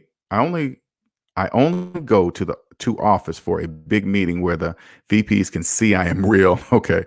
My door badge expired June 18th. Oops. Okay. Yeah. But like I say, Yellow J, once it's a different level. Even though you can work remotely, and I'm not saying you should or shouldn't. I'm just saying if you've worked all your life, you got to at least experience what it's like. It took me a year to break the 40-hour work week. It really did. It took me a year. But like I keep saying, it's a double-edged sword. Once you feel it, once you know what it's like to own 40-hour plus work hours back in your life, there is no going back. I promise you, there is no going back. You will do whatever it takes to keep it. Herbert Walker says, LJ, I never understood why federal employees continue to work after becoming eligible for retirement. Baby boomers work until 63 and die in their 70s because they're in debt. There is no way in hell I want to work till I'm in my 70s. No way. This is why, think about it this way. I wouldn't be surprised if retirement ages get further out they move, because they've been, first it was 55, then it moved to 63, and then they move it to 70. Nobody ever stops and says, wait a minute, who controls the age of my retirement? Me, not them. But if they can get enough people to believe retirement is an age, retirement's not even an age. Listen closely. If you're new to the channel, retirement is not even an age. They're just saying that. And when you see the statistics of people retiring and then they're dying 5, 10 years later, Yeah, I guess they would, because they've been doing something all those years that they didn't want to do. And now that they're free, they have no idea what to do. Can you imagine? Listen, if you worked 40-hour plus work weeks all your life, right? And then one day you retire, guess what? You immediately get that time back. You're not going to know what to do with that time because you've never had it. You've never owned it. You've been dreaming about it all your life, but little did you know you were keeping yourself from it the whole time, because by remaining in debt. I thank God the universe helped me get out of that pattern, man. You have no idea. What's up, Joseph? Yeah, Will says, give me his info. My friend lives in NY. Oh, he's talking to somebody else. Okay. Oh, gotcha. Okay. Thank you, Nicer. What up, Mark? Q&A Sundays is for you guys. Gotta get some new people, not get unshy. Ask some questions. If you guys want to get on to the channel, you can. You don't have to get on camera. You can turn the camera off by clicking the link in the comment that I just posted.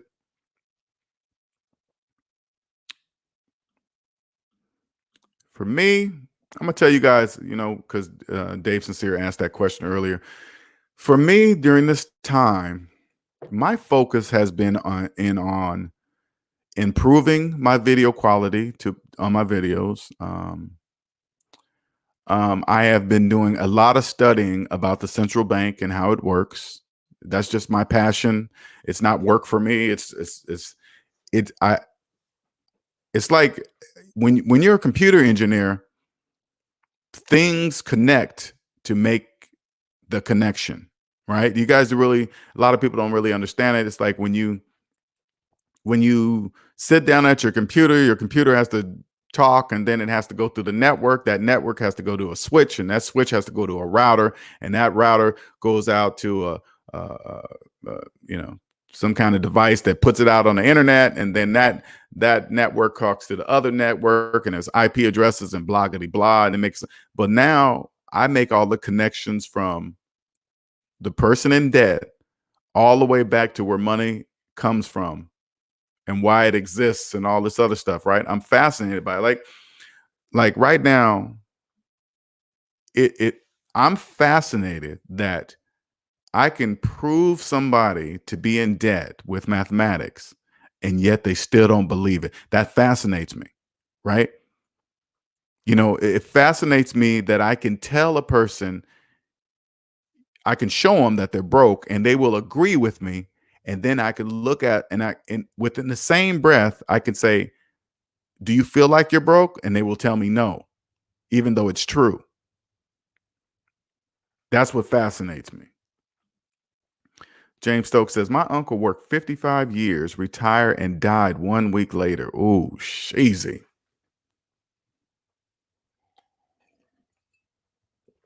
Now, the average person in debt, they would see a statement like that, and they would assume the guy was in bad health, something, right? Which health would probably be true. You working a lot of hours, you really ain't got no time to take care of your health because you're busy, you're putting in those hours, right? But a large thing of what people don't see is this. This is wow, I just thought about this right now. I couldn't even imagine, like, when I stopped working, everything was a choice. Okay. I got out of debt, stopped working. And then once I stopped working, I got those 40 hours back in my life. And then things started to make me realize, I was like, man, look at all this time I was giving away for money. I mean, it's not even that I had to be doing something, right? You think if you're sitting at home, you're wasting time. No, you're not wasting time. You're doing whatever it is that you feel like doing. And if that's sitting in the bed and laying in the bed for 5 to 8 hours watching TV, you can do that. If you want to stay up to 2, 3 o'clock in the morning and just do nothing and browse the internet, you can do that. Because trust me, you will get tired of doing that. And then you'll be like, okay, cool, I got to do something, man. I can't be sitting here no more. And then the natural process happens. But can you imagine? See, I'm still young enough to have the blessing of the universe help me with that. And then now I'm young enough to turn this around. But can you imagine? I couldn't even imagine waking up at 65 or retiring at 65, finally get home, and then the hours are mine, and then realize at 65 what I could have been doing had I got out of debt.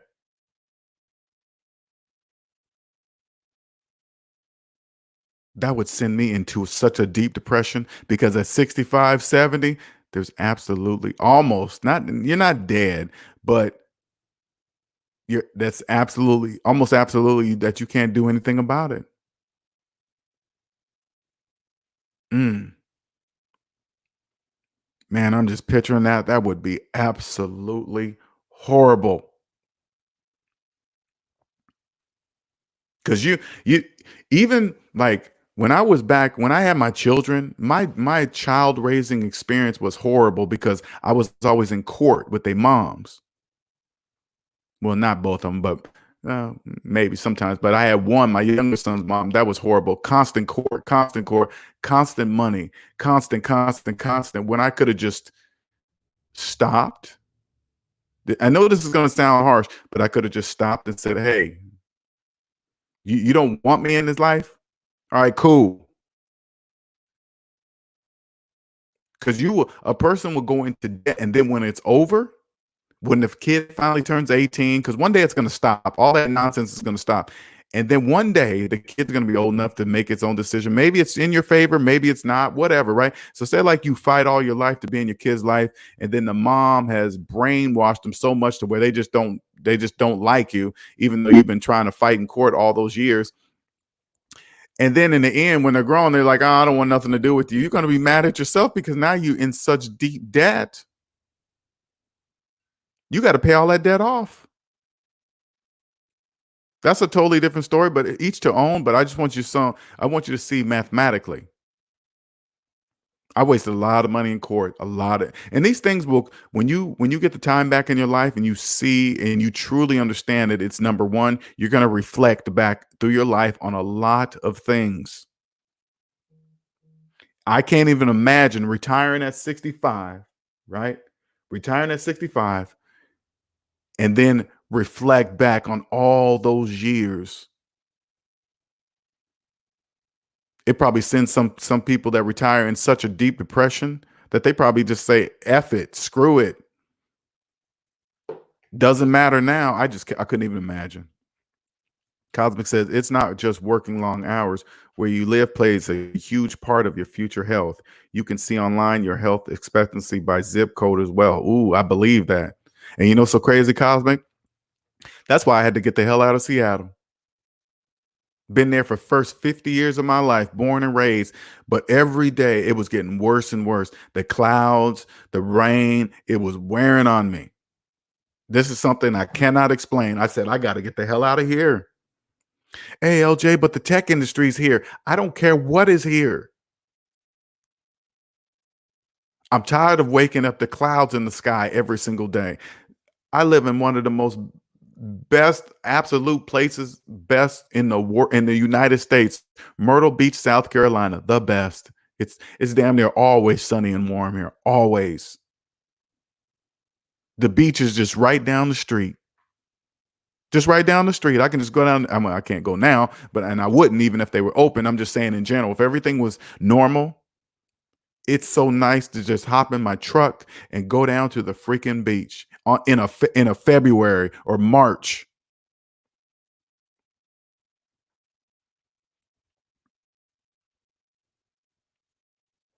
Herbert Walker says, LJ, we need to hook up this fall. I go to Myrtle Beach at least twice a year. Well, I'm sorry to tell you, Herbert, that's probably not going to be happening. But if it comes back, of course we will. But I'm saying what's going on right now, I don't really see that happening in a while. But when it's over, most definitely, for sure. I absolutely love it here. So right now, I'm doing whatever it takes to make sure I stay here. One of the most beautiful places in the United States. Even the name alone will tell you. Dave Bourne says, a lot of guys at my job died within a year after retirement. Also, 3 didn't even collect their first retirement check. Hmm. People think people believe that they just die like that because of their health. No. By what I went through with the withdrawal, it took me a year. It was a withdrawal like I was coming off of some kind of drug. You guys need to understand the seriousness of it. It took me a year to break the 40-hour work week. 1 year. It felt like I was coming off some drugs. Through the whole year, the first 3 months was the worst. The first 3 months was the worst. I thought, "Oh, man, I wasted money on my education. My skills are gonna be lacking because I'm not gonna had a job for a year." You're gonna go through all these things, right? And then once you break that, I had to split myself from the job title, the degree. The degree wasn't me, the job title wasn't me. I had to find me. How I had to do that? I had to quit my job.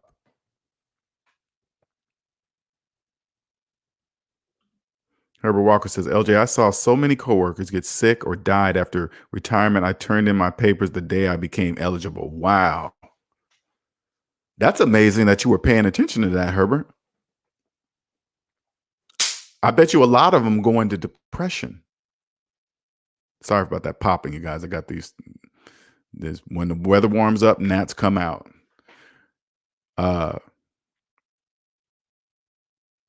It's crazy that you noticed that, man.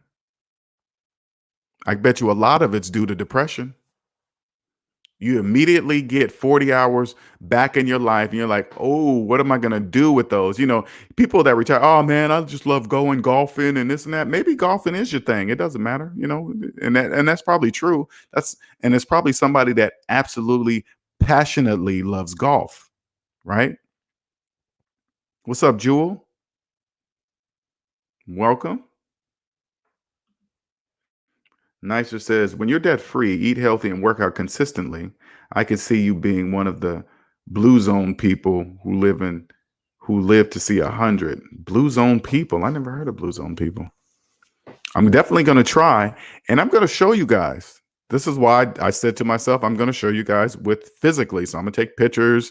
I'm going to do it differently than most people are doing it online. I'm just going to show you as a lifestyle, not something that you have to do every day. It's about consistency. Okay. What's up, Kurt? How you doing? Ill Will says, damn, LJ, you are a humble brother. Sorry to hear you had to go through that, dealing with the courts. I know a lot of good brothers experience the trauma and adversity you faced. It's tough. It was tough. It was definitely tough. But once I got on the other side of Ill Wills, I had to realize I chose those people I chose those women to have children with. It's not their fault who they are. I'm not even saying it was their fault, my fault, whatever. I chose to have children with them. So obviously, I wasn't at the time it was happening. We were on the same mental level because we had to have been because I had children with them. Today, now, I wouldn't even put it this way. And I always say this: I wouldn't even get any kind of sexual relations with a woman that was deep in debt. I wouldn't even take that chance. There would never be, and even if it happened, right, I would never forget to protect myself. That would never happen, ever. When you're young, you just take these chances. Oh, well, this might be cool. No, once you get on this side of life, you cannot associate yourself with people in debt that don't care about being in debt in any form or fashion, let alone tie yourself to a person in debt with a child. Hell no. Because people in debt, they're already in debt when they have children. Then they have children, and be like, oh my God, I'm even deeper in debt because I have a child. And then their money problems turn into yours. They'll blame the other parent, they're in debt because you're not helping enough with the child, and it just goes on and on and on and on. And when I remember when my son turned 18, I was paying his mama $1,100 a month. 1,100 for one child. Okay. And I remember when he turned 18, we were going to court and he was getting ready to go to college. It was the end of the school year, so 3 months before summertime, and then you go to college, right? She was asking the courts to extend the 1,100 through the summer, so until he goes to college. She was like, "Oh my God, how am I going to survive?" She was saying this in the court. "How am I going to survive with this money gone?" You knew this day was coming, so that tells me she was spending every single penny of it on whatever she was spending it on. And then it abruptly stopped. She was crying in court. But I turned to my lawyer. I said, "Hey, is that a possibility for them to extend my even though in the contract, you see in parental plans, child support stops at 18 or the day they graduate or blah blah blah. It states there right in the paperwork, right? You see it." When she was asking for this request, I turned to my lawyer and I said, "Hey, is it possible for the judge to extend it through the summertime?" They said yes. He told me yes. It's the judge has that power. I was like, then what is the purpose of this contract where it's printed in here that says it stops here?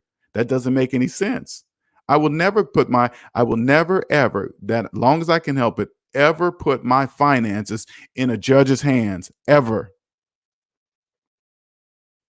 You do that when you have children and you just do it nonchalantly and you're not really caring about it. You are putting your finances in the hands of judges. Because of the decision I chose, I put my hand, and when it was over and it was signed, you guys have no idea the relief of that came off my shoulders, that my finances were back, and I didn't have to list out what I was doing. Every 2 years, because in Washington they can take you back every 2 years, right? No longer did I have to list all my assets and debts and list this and that, where I worked and how much I made, and had to report my income. I had none of that. Felt like I was on financial parole.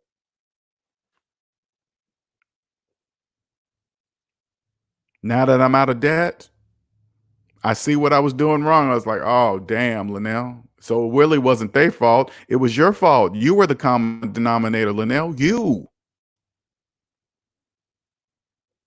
I don't even want to add up that money I spend in court. I don't want. I never want to know. All I know is this: my last lawyer. When I say my last lawyer, I'm talking about the last lawyer when he turned 18.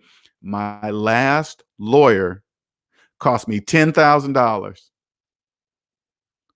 to stop whatever all this stuff she was trying to do, extend the child support, do this, pay that, before she was doing everything she possibly could to keep things going. And in Washington State, check this out. In Washington State, they can make you pay for your kid's college. They can force you to pay.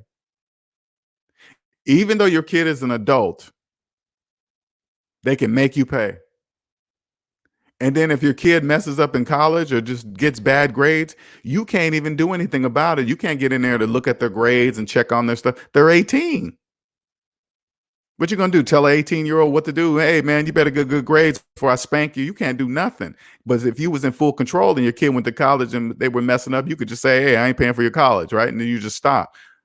But in the state, no, she was trying to do all that. I had to get a lawyer to stop all that. $10,000. That does not include all the lawyers before that for all those years. I blame myself because I chose her.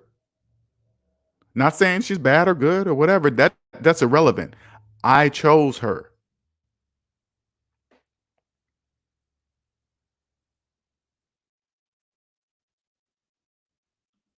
Herbert Walker says part of my job was clearing workers who were leaving the agency.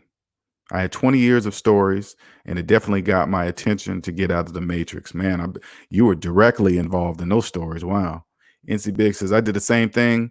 LJ, I've learned from my mistakes. Yeah, you definitely learn from your mistakes, and you learn to stop listening to people, what you should do, what you shouldn't do when it comes to your children, man. Oh, you should be doing this. A father does that. A mother does this. No, you do what you want to do.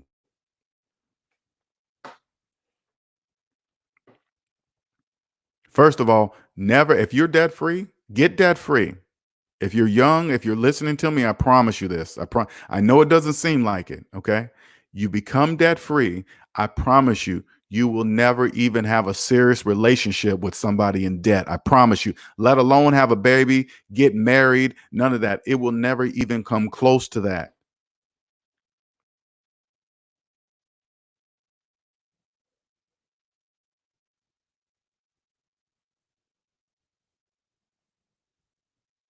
Dark Man says, I'm so glad I made a decision not to have kids. I've already seen my friends and family go through the drama, all the drama, plus fatherhood doesn't appeal to me. And you know what, Dark Man, when you say things like that, say it with conviction. Say it proudly. I don't want kids. Kids are not my thing. Because when people with that get married and have kids, they try to make people feel bad that don't want kids. Oh man, you don't know, kids are everything. Kids are no, say it proudly. I don't want kids. Because later on, you know what they're gonna say when you're prosperous and when you're doing things? Oh man, you only got all that because you ain't got no kids. What are you talking about? They're quick to say that. They're so quick to say that. Oh, you only doing this because you ain't got no kids. You're only able to do that because you ain't got no kids. Then why'd you have kids? It sounds like you want to do everything I'm doing. Don't get me wrong. I thought that many times while having children. I stayed with my responsibilities. I never left the state. I couldn't leave the state. You got to remember, you have kids. You can't. No longer can you leave the state if you want to be involved in your kid's life. You can't just leave. I mean, legally you can. You're a grown up. You can leave. But I chose. I said, well, I can't leave Washington anytime soon until my kids are 18, at least minimum. So I couldn't leave. Oh, hold up. I see you in there. Just now paid attention. Can you hear me? Wagwan, wagwan. What's going on, man? How you doing? All right. Had to come through and chop it up with you for a little bit. Okay, I'm glad you came on, man. Appreciate it, man. After you got that nature drive, jealous. I need to do that myself. Big things are going on in Los Angeles when it ain't no traffic out here.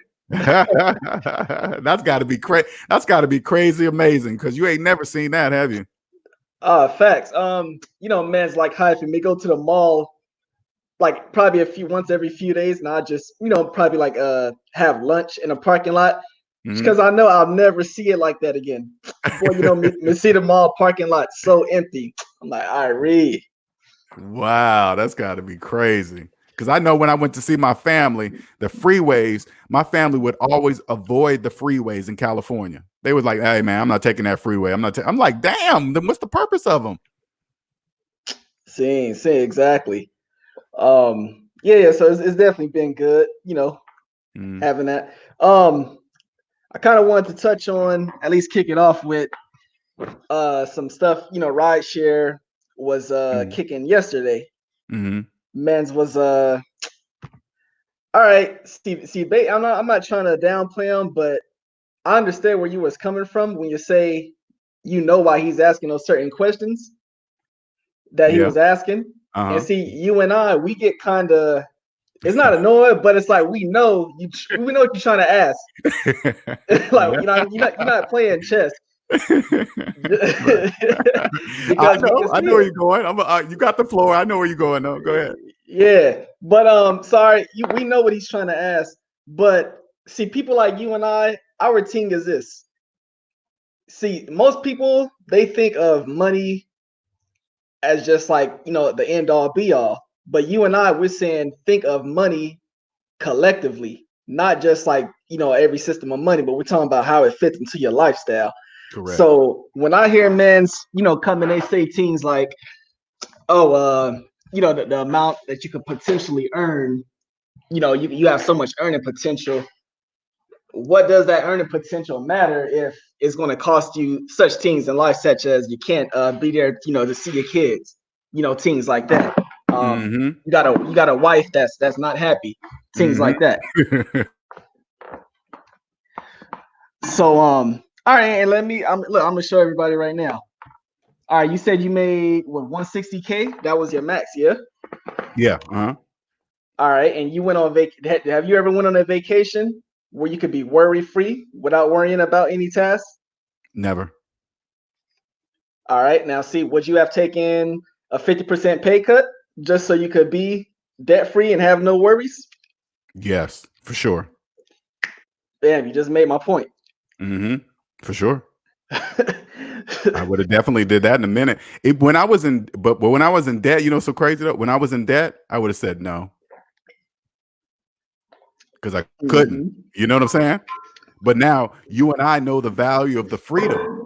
Just like you told DTN earlier, you were like, I'm more scared of losing that much freedom. You know what I'm saying? Same. It's unbelievable. The freedom's unbelievable. How can you? I mean, tell me this. How have you ever explained it or tried to explain it to a friend of yours or a family member what it feels like to experience this freedom? See, they can't believe it. they think I'm like, you know, holding out some type of information, or like, you know, I'm not telling them something, or you know, I mean, I got friends, they think that I'm still, you know, doing things that I allegedly used to do, or you know, whatever like that. Oh, gotcha. Okay. It's gotta be something. It's gotta be Yeah. something else. It's gotta be something. See, it's got to be something else. Like, you know, man's like hyphy trying to run a scam or something around here. It's got to be something else. Yeah, they just don't believe it for whatever reason. And when you brought up rideshare, it's so funny, you know, because when he was saying that stuff, right? I was thinking about you too. I was like, okay, I know Hyphy's reading the same thing I'm reading. It's actually an amazing feeling to know that you can read what they're really saying, but they don't know that. You know what I'm saying? Yeah. See, see, I don't know. It's kind of like it's funny to me because he's trying to lead me into like an ant, like a trap. But I can see it coming from a mile away. Like, you know what I'm saying? Right. You're not playing chess with me when I'm playing checkers. Right. Blah blah blah. Right.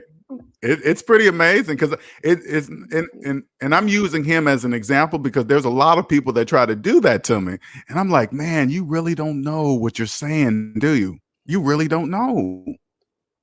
See, exactly. So it's kind of funny, but while he was trying to play you, he was, at least to me, he was playing himself. And the Yeah, reason why, because he didn't understand what he was telling me. He sat correct. up there the whole time and he told me that money is the end all be all for him. Right. And people, you know what's amazing to me when I learned that money doesn't exist for people in debt. You know, it really doesn't even matter the form of money. It doesn't matter if it's cryptocurrency, cash, gold. If they're in debt, none of it has any value to them. You know, See, it's crazy. And when you tell them that, they still don't believe it. I think you know, man's like rideshare and, you know, other ones. It's a lot of people. I think people lose track of what is like the end goal. What's the ultimate goal? See, people say money, but my thing is this: if money is so important, why are you trying to accumulate it just to spend it? Yeah. Because you're trying to do what? What you're trying to do what with the money? You're trying to create peace and happiness. Right. Peace and happiness is the end goal. Yeah, that's true. That is true. It is the end goal. You're right. It's the end, and everybody knows that's the end goal, but they're still not seeing it. That is good, man. I don't know. I don't know what's been put up, but it's like people can't see it. If I say it to them, they cannot hear that. So tell me this: can you see now, and our level talking, right? Can you see that this is a major reconstruction? Can you say it? Can you see it? Yeah, this is it's This is like big. Yeah, this is like it's like reorganizing the wealth out there. See, people need to realize every time like a dollar is lost, a dollar is gained for somebody else. Yep. See, Cosmo, she kind of felt bad for rideshare because he didn't know how bad he was making himself look. Right. Where do you tell me this? Where do you see it going? Because I always give my view of where I think it's going. Give me your let us know where you think it's going. How long do you think it's going to go? Where do you think it's headed? What's your opinion about it? All right, well, just the economic part of it alone, we see it going at least till the second half of 2022, if not 23. Ooh. And as far as the just like the whole virus, fear that part of it, I see that going for sometime in 22. 22. See? So, tell me this. Do you think, because I have my own thing, I think something big is going to happen by the summer. What do you think?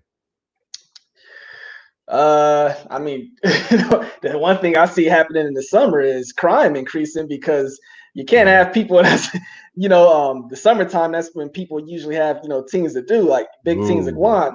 And if you're going to have everything closed, I mean, this coming up, LJ, if you don't create opportunity in certain areas, then crime increases.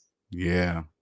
It's going to increase. That's what I'm saying. That's why I think something big has to happen by the summertime, either money or the only thing that is going to, okay, I'm glad you brought up the crime thing. Crime is going to happen if one of two things don't happen. More money is poured into the economy or a total lockdown. Because if they do a total lockdown, there can't be no crime. Not as much. I mean, very little if they do a total lockdown. What you think? See, that's kind of like you kind of enticing a purge setting to come about. A what? A purge? Like purge scene. Yeah, total lockdown. That would definitely be madness, big madness around. So yeah, it's crazy, and I don't know. It's just kind of crazy to me because I see everybody running around madness trying to get these masks and things. But I'm like, man, don't even know you could catch the coronavirus and it'll survive in your eyes for a long time. Like what? Right. But you don't cover your eyes. Yeah, see, the fear, people don't realize fear breaks down the immune system too. Can you imagine how many people do a cough? They might go home and cough and think they got coronavirus. See, exactly. I want to ask you a question because brother DTN, my brother DTN, he had a statement and he was talking about the whole full-time job thing, and it just made me remember a time when I'm like 18 at the time, and I had my supervisor. He came to reward me on how good of a job I was doing. This is like the time to get the raise, and that man said to me, and I got so pissed.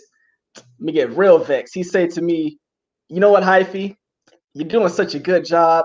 One day I could see you being, blah blah, and whatever it was like just a work position. It wasn't even like the top position." And he thought he was complimenting me, and I remember getting so mad.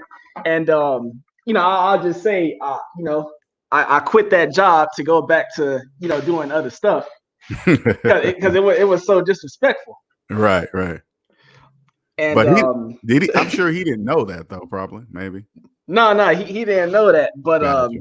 did you ever just have any moments? Was that like the reason you quit your job? Your last one? Oh, that's a good question.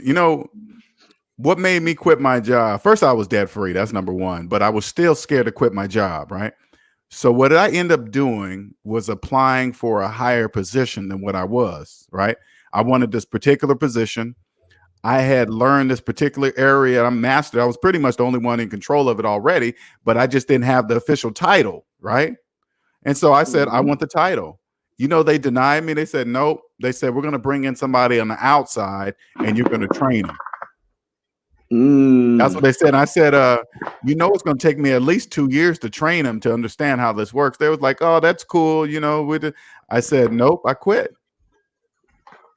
Right. That was the decision maker. I was like, whoa, okay. You guys think I'm gonna do what? So you guys think since you said no, I'm just gonna go back to my cubicle and continue to do the work that I don't even want to do anymore? No, I quit.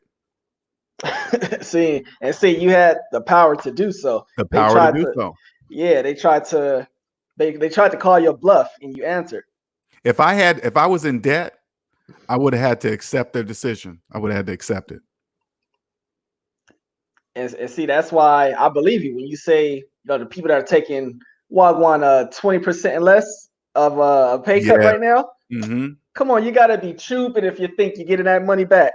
Yes, you do. You get they whatever I don't know exactly what they're promising them. Hey, wait till after this, and then we're going to give you 20% back within. It's like, whoa. You don't realize if you accept a pay cut in a pandemic, you are not getting that money back ever.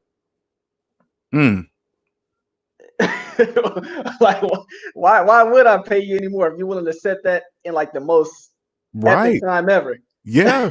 And check it out. And there's millions of people unemployed. They have millions of options to replace you for less. They have millions now. See. Man. Oh man, it's a double-edged sword when you can see it, man. Double-edged sword when you can see it. It's hardcore. See. And another thing, I heard you talking about a little while ago was you're talking about like 100,000. Who does that's big money to who? 100,000. And what if they come and say, well, $1 million? Oh, well, now you got to get 5 million. Right. Right. I'm gonna tell everyone listening. I've been in that position where like you're getting way more money than everybody else, but once you get it, you're never satisfied. It's never enough. I tell people I had, like just before I turned 21, I had my first 100,000. And I'm talking like this was mine. And then you still get to the point where you still want more and more. And the time when I was able to, maybe like escape and just, fall back and turn it into something that I really wanted to do is when I had a goal on like a certain amount of money that I wanted to get.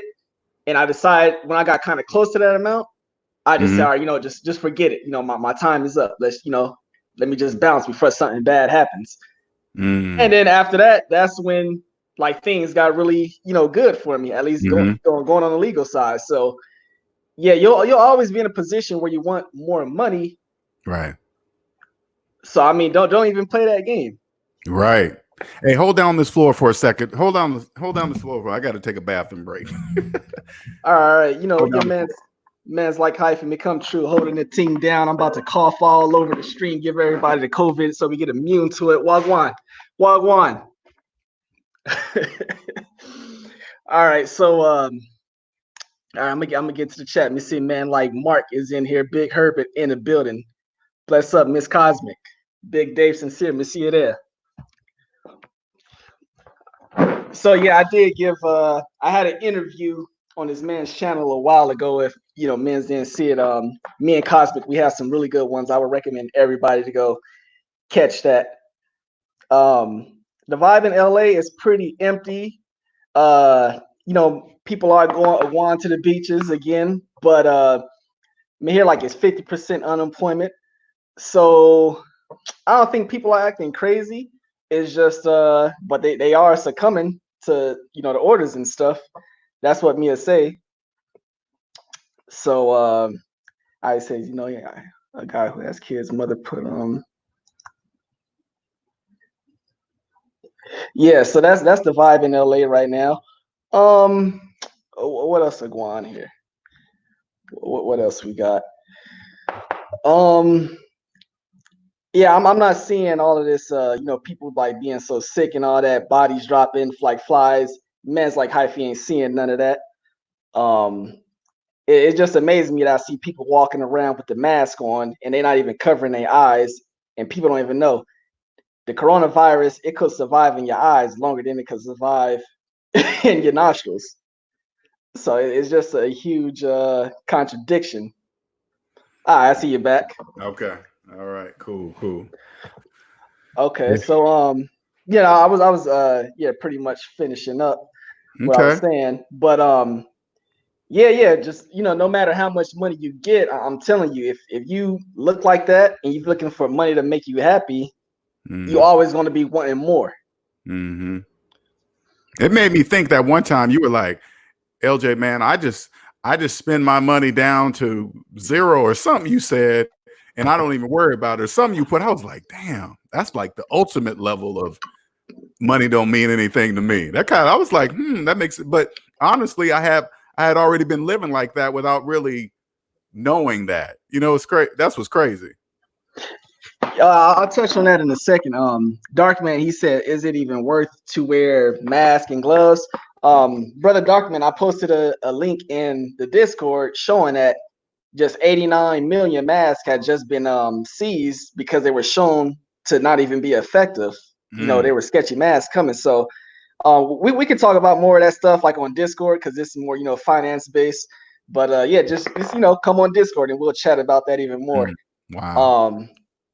And you were just the team LJ was just chatting about how I do my finances right now. I kind of got a weird way of doing things. I announced last time I was on with Mark, I hadn't I hadn't made any money from like June until just about 3 weeks ago, and that was by purpose.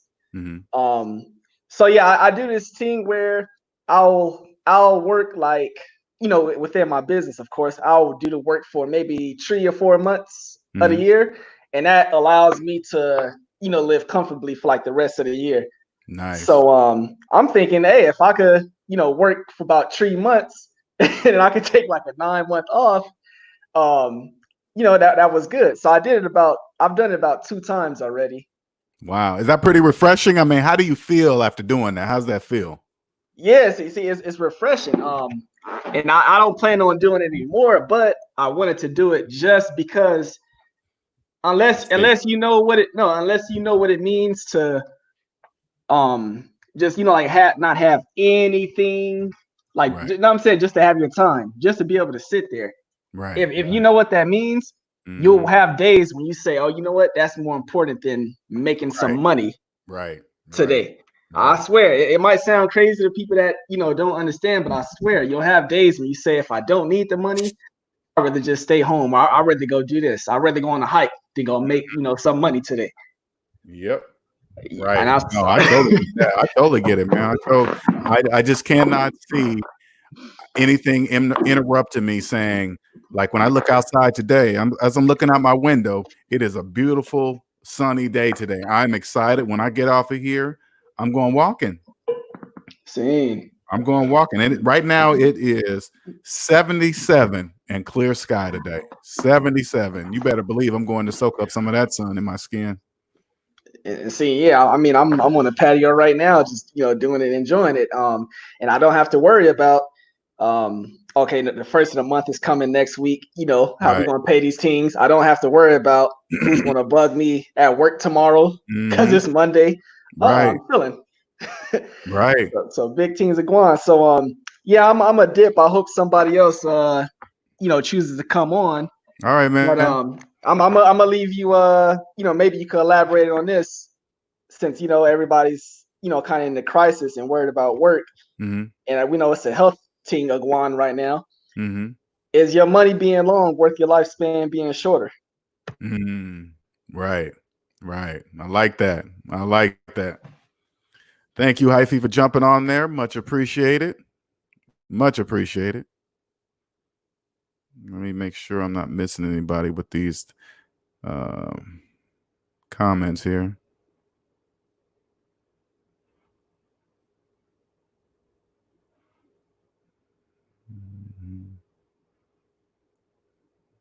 Okay, vacation. Well, you guys been chit-chatting. I'm trying to catch up.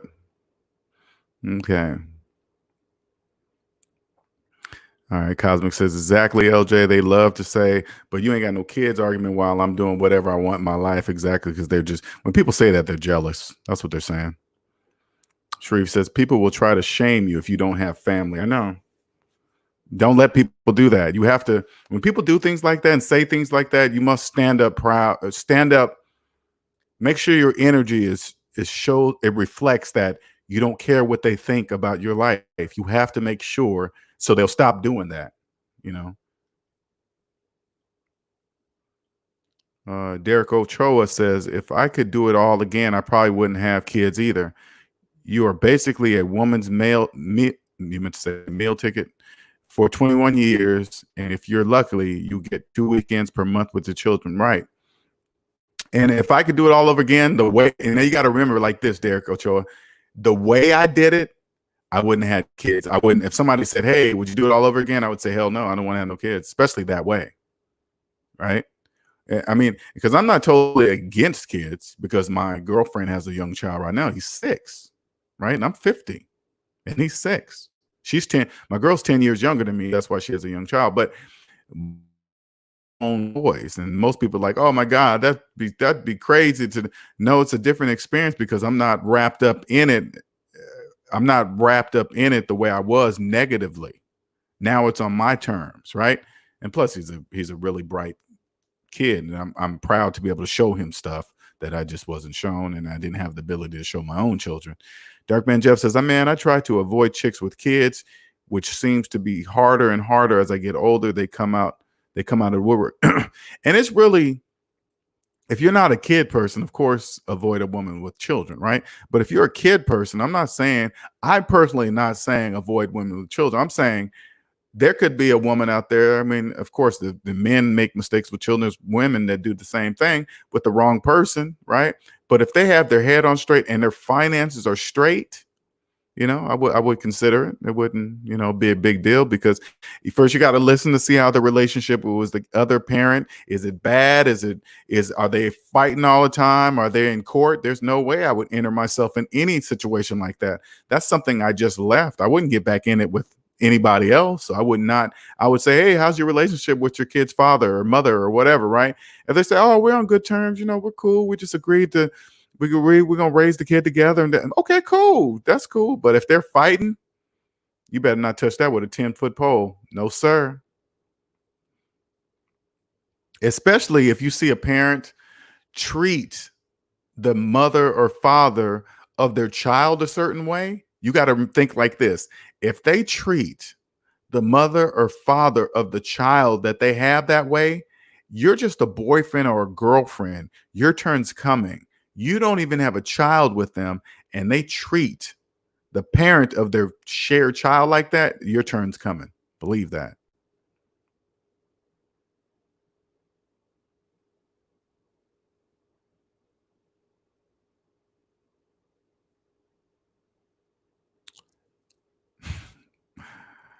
Dave Sincere says the rules are definitely changing. People who are heavily in debt have absolutely no say in this. Ain't that crazy, Dave? They have no say. You're exactly right. They have absolutely no say in this. People who are in debt, people who are not debt free and have an awareness, understand that they don't have to adhere by the rules of everyone. Yes, they don't.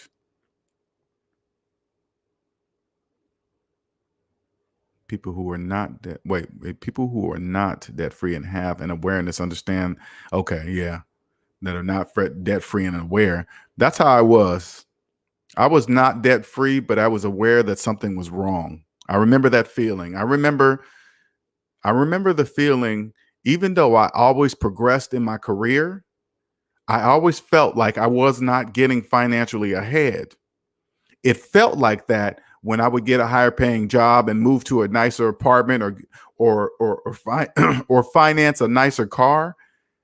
It would look like I was progressing, but behind the scenes, when I pulled the car into my nice apartment and parked it and went up to my bedroom and laid down, it felt like I was in the same position, even though I remember walking around my nice apartment saying, why do I still feel like this? Whatever this was, I couldn't put a finger on it. It didn't have a name. I just knew it felt wrong. I was in debt. Now that I'm out of debt, it was because I was in debt. That's why I was feeling like that. But when I was in debt, I couldn't figure out what it was.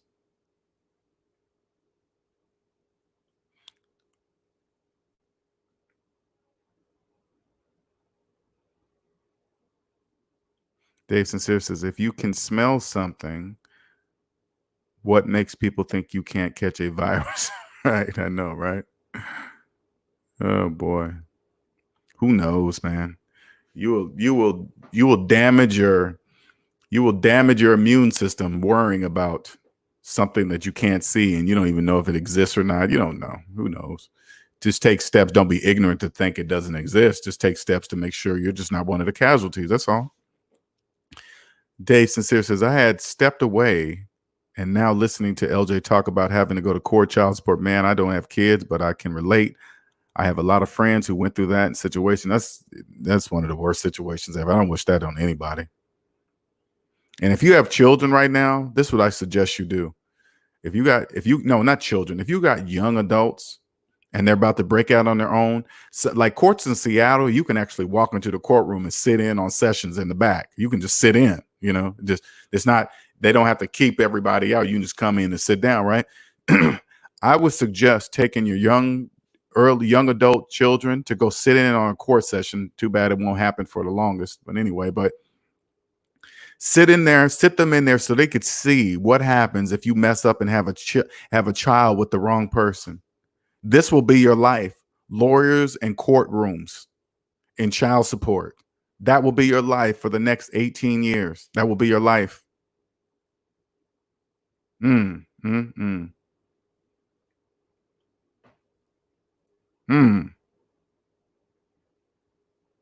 It's crazy because every guy I know who had kids or kids' mother put them through the ringer and took them to court. These kids are now nearing adulthood or are adults. The mothers are trying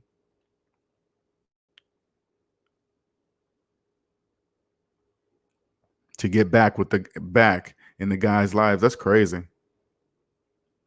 Now that the child support has disappeared, and if you're the when I think about that situation and the child support situation, I'm not that same dude anymore, right? I'm not the same guy.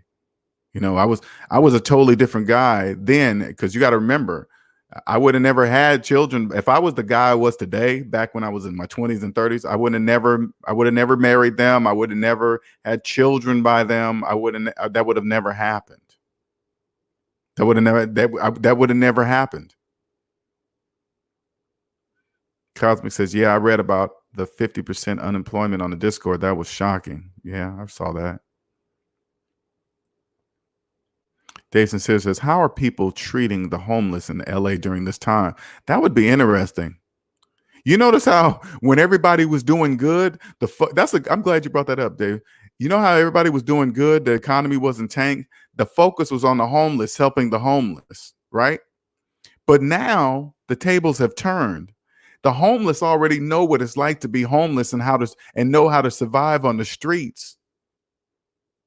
All the people in debt that didn't realize they were homeless, that they're figuring out that they are, they don't know how to survive like the homeless. Now the focus is not even on I don't even hear homeless stories about the homeless on the news. Isn't that funny?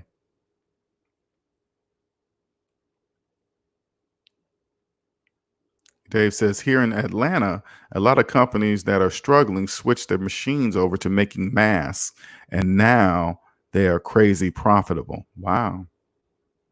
Masks, plexiglass, they're all for the effort. I get it. Jewel says, people shame what they can't control. Exactly. You're exactly right, Jewel. They do. They shame it.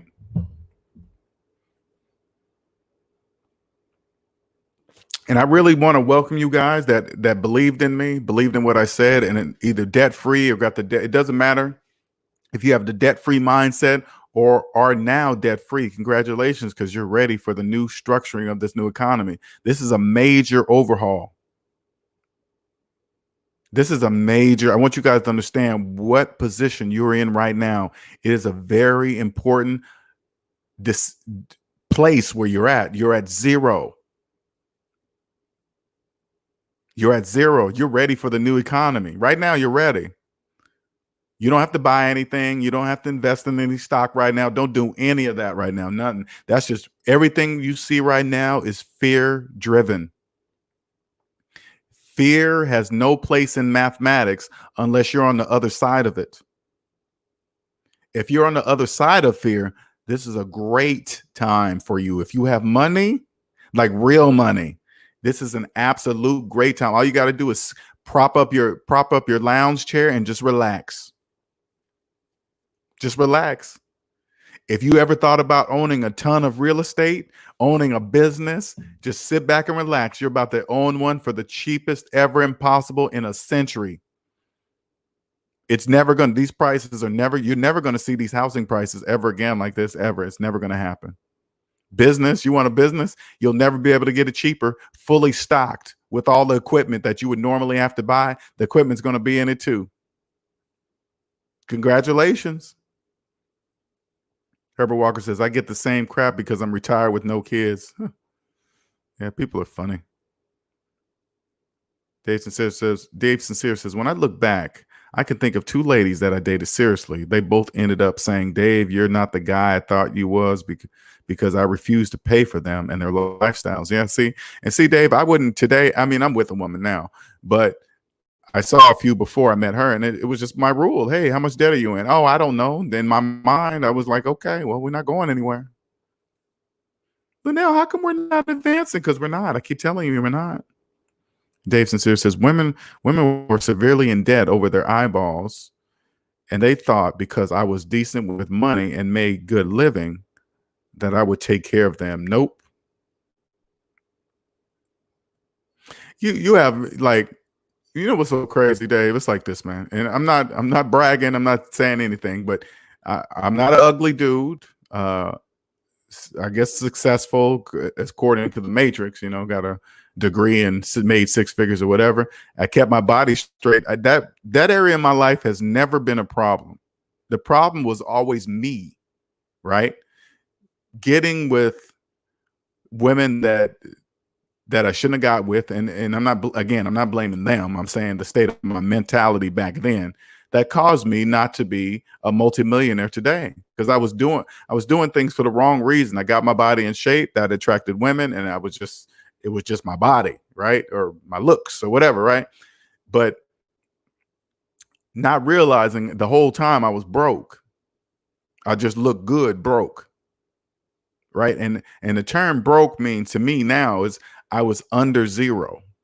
Right. It didn't matter that I made six figures. It didn't matter if I was a computer engineer with a computer engineering degree, because if you pay attention to everybody and their mama, you will notice that everybody says, hey, what do they do? Where'd they go to college? What is his degree in? What kind of car he drive? What kind of house when none of that has nothing to do with anything. Only people that believe in it do.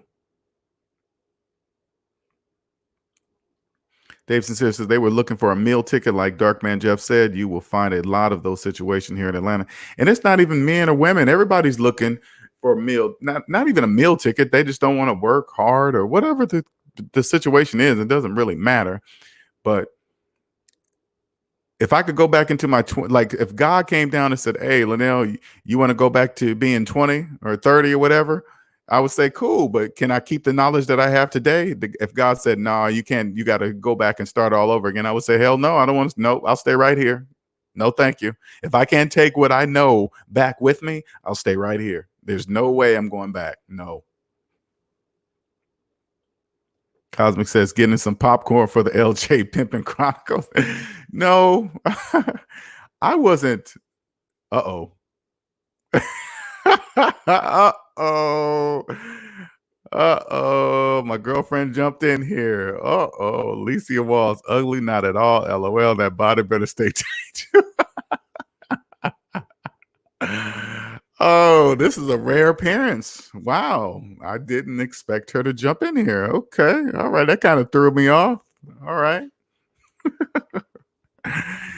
For everybody in the room, this is my girlfriend, Alicia Walls. Here you go. You guys can see her. All right. And she's blowing my head up there. Just oh, that is funny. That kind of threw me off there. Okay, now let's go. What was I saying? What would I do? Okay, back when I was doing this, I did that. No, I don't think I. Okay, cool. I'm safe. I'm safe. I didn't say too much stuff.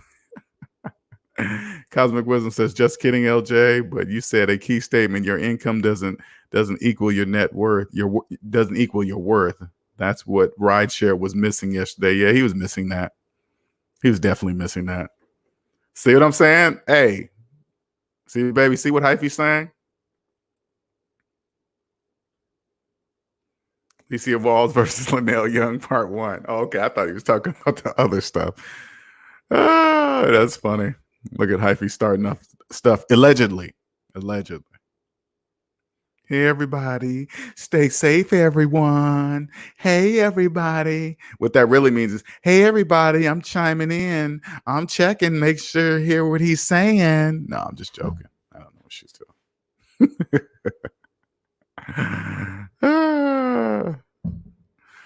But yeah, so I mean, I always tell the story like when I first got with my woman now. I asked to see her credit report and she thought I was joking. I was like, nah, I'm serious. I need to see it. I'm dead serious. Can't take your word for it. But anyway, back to Q&A Sundays. This is Q&A Sundays. I'm here for you guys to ask questions of me. Anything. Stay focused, you guys. Come on, stay with me. Stay focused. All right.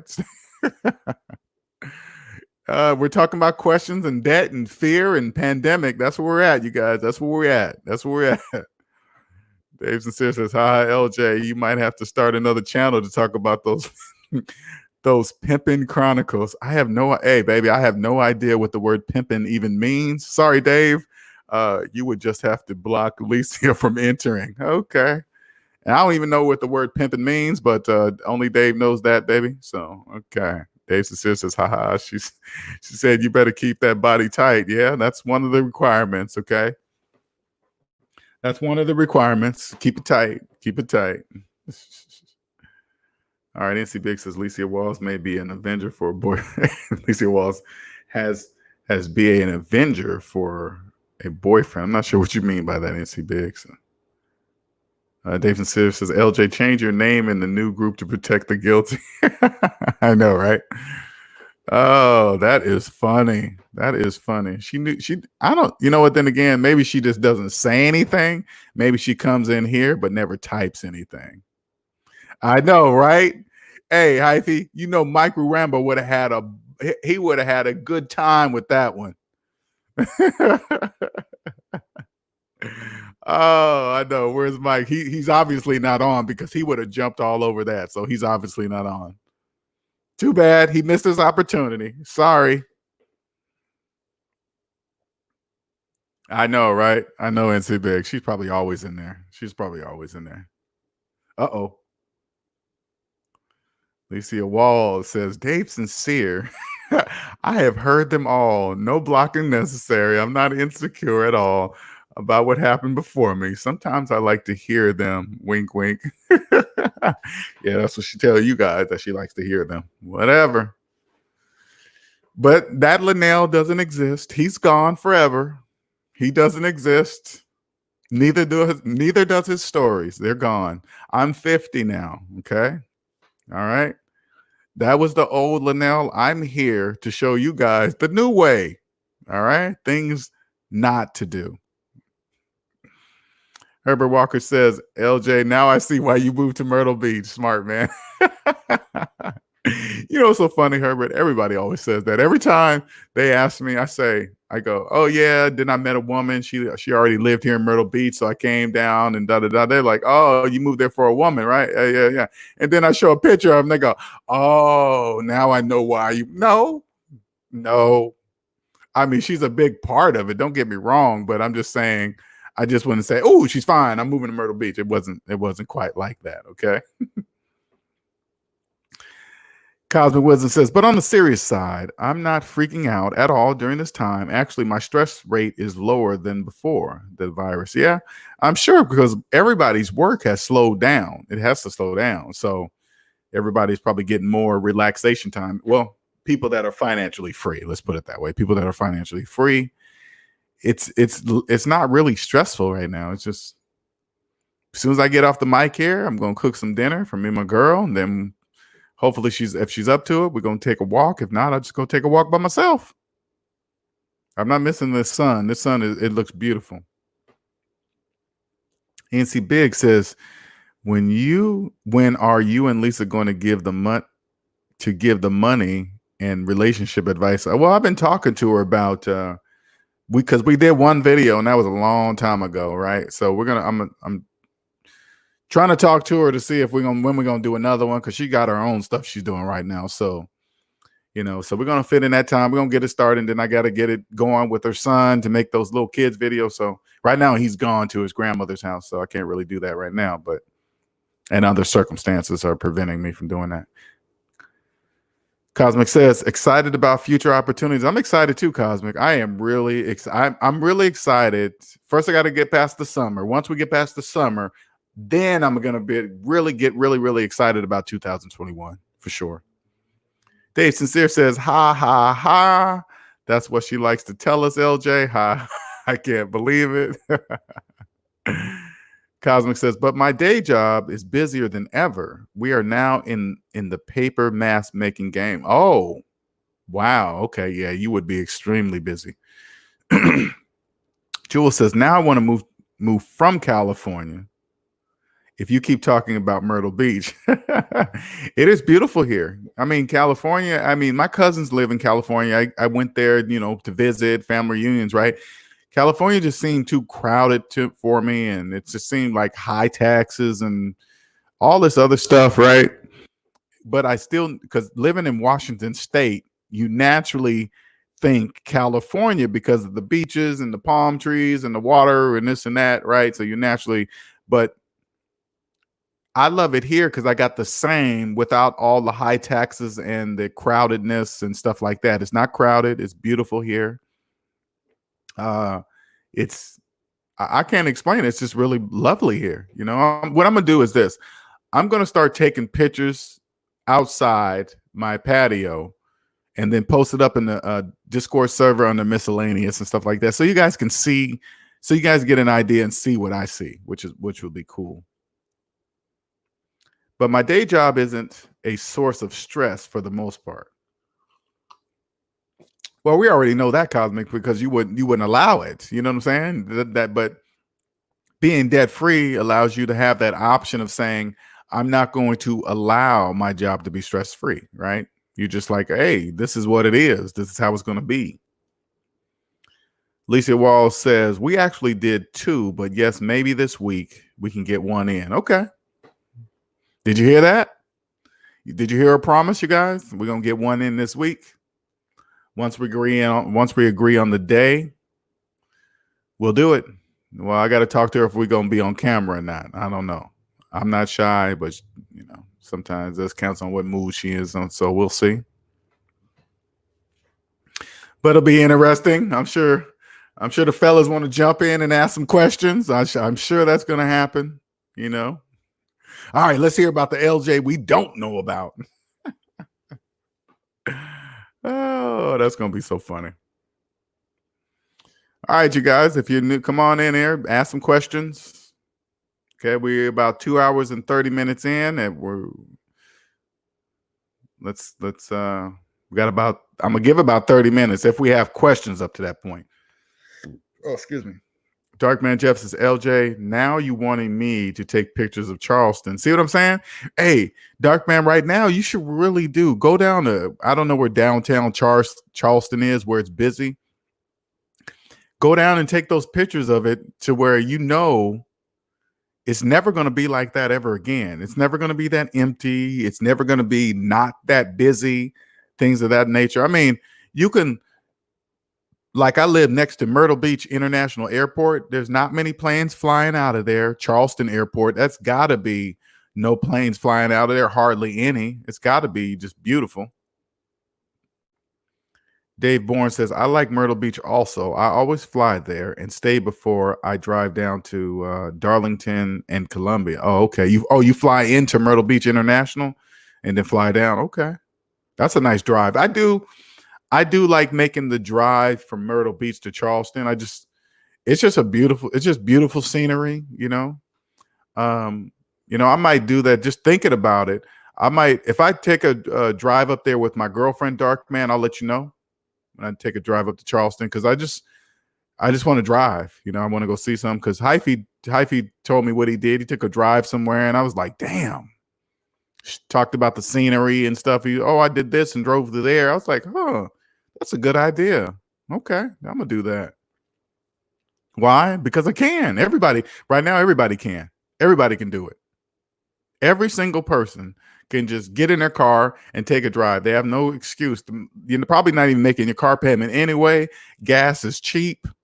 You can do it. You ain't got to be back, and you could leave right now Sunday afternoon, and you don't even have to come back on Monday because there is no job to come back to. So you can stay up there a couple days or just go up there for the day. It doesn't matter. Dave Sincere says, how important is it that your significant other is on the same wavelength you are? It's vital. It is absolutely vital.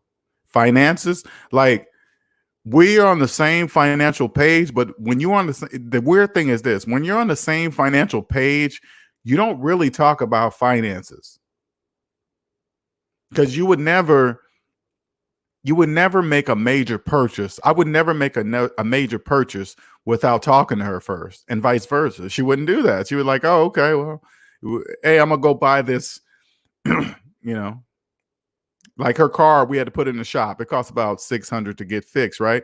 But we talk about, okay, it's a major thing. It needs to, but we have no car payments. So $600 is not like, it's not the $600 when you're not in debt is not the same $600 when you're in debt. This is why, because when you're in debt, you mathematically have no money. So when an expense comes up that you have to fix your car for $600, you literally have to borrow it. What that means, you have to put it on a credit card. You have to borrow it. See what I'm saying? You have no choice. But when you're not in debt, it's not really it's $600, but it's $600 that you have. Licia Wall says, nice chatting, everyone. Talk with you guys soon. Honey, I'm going to get dressed for our walk now. I guess we're going walking. We're going walking today.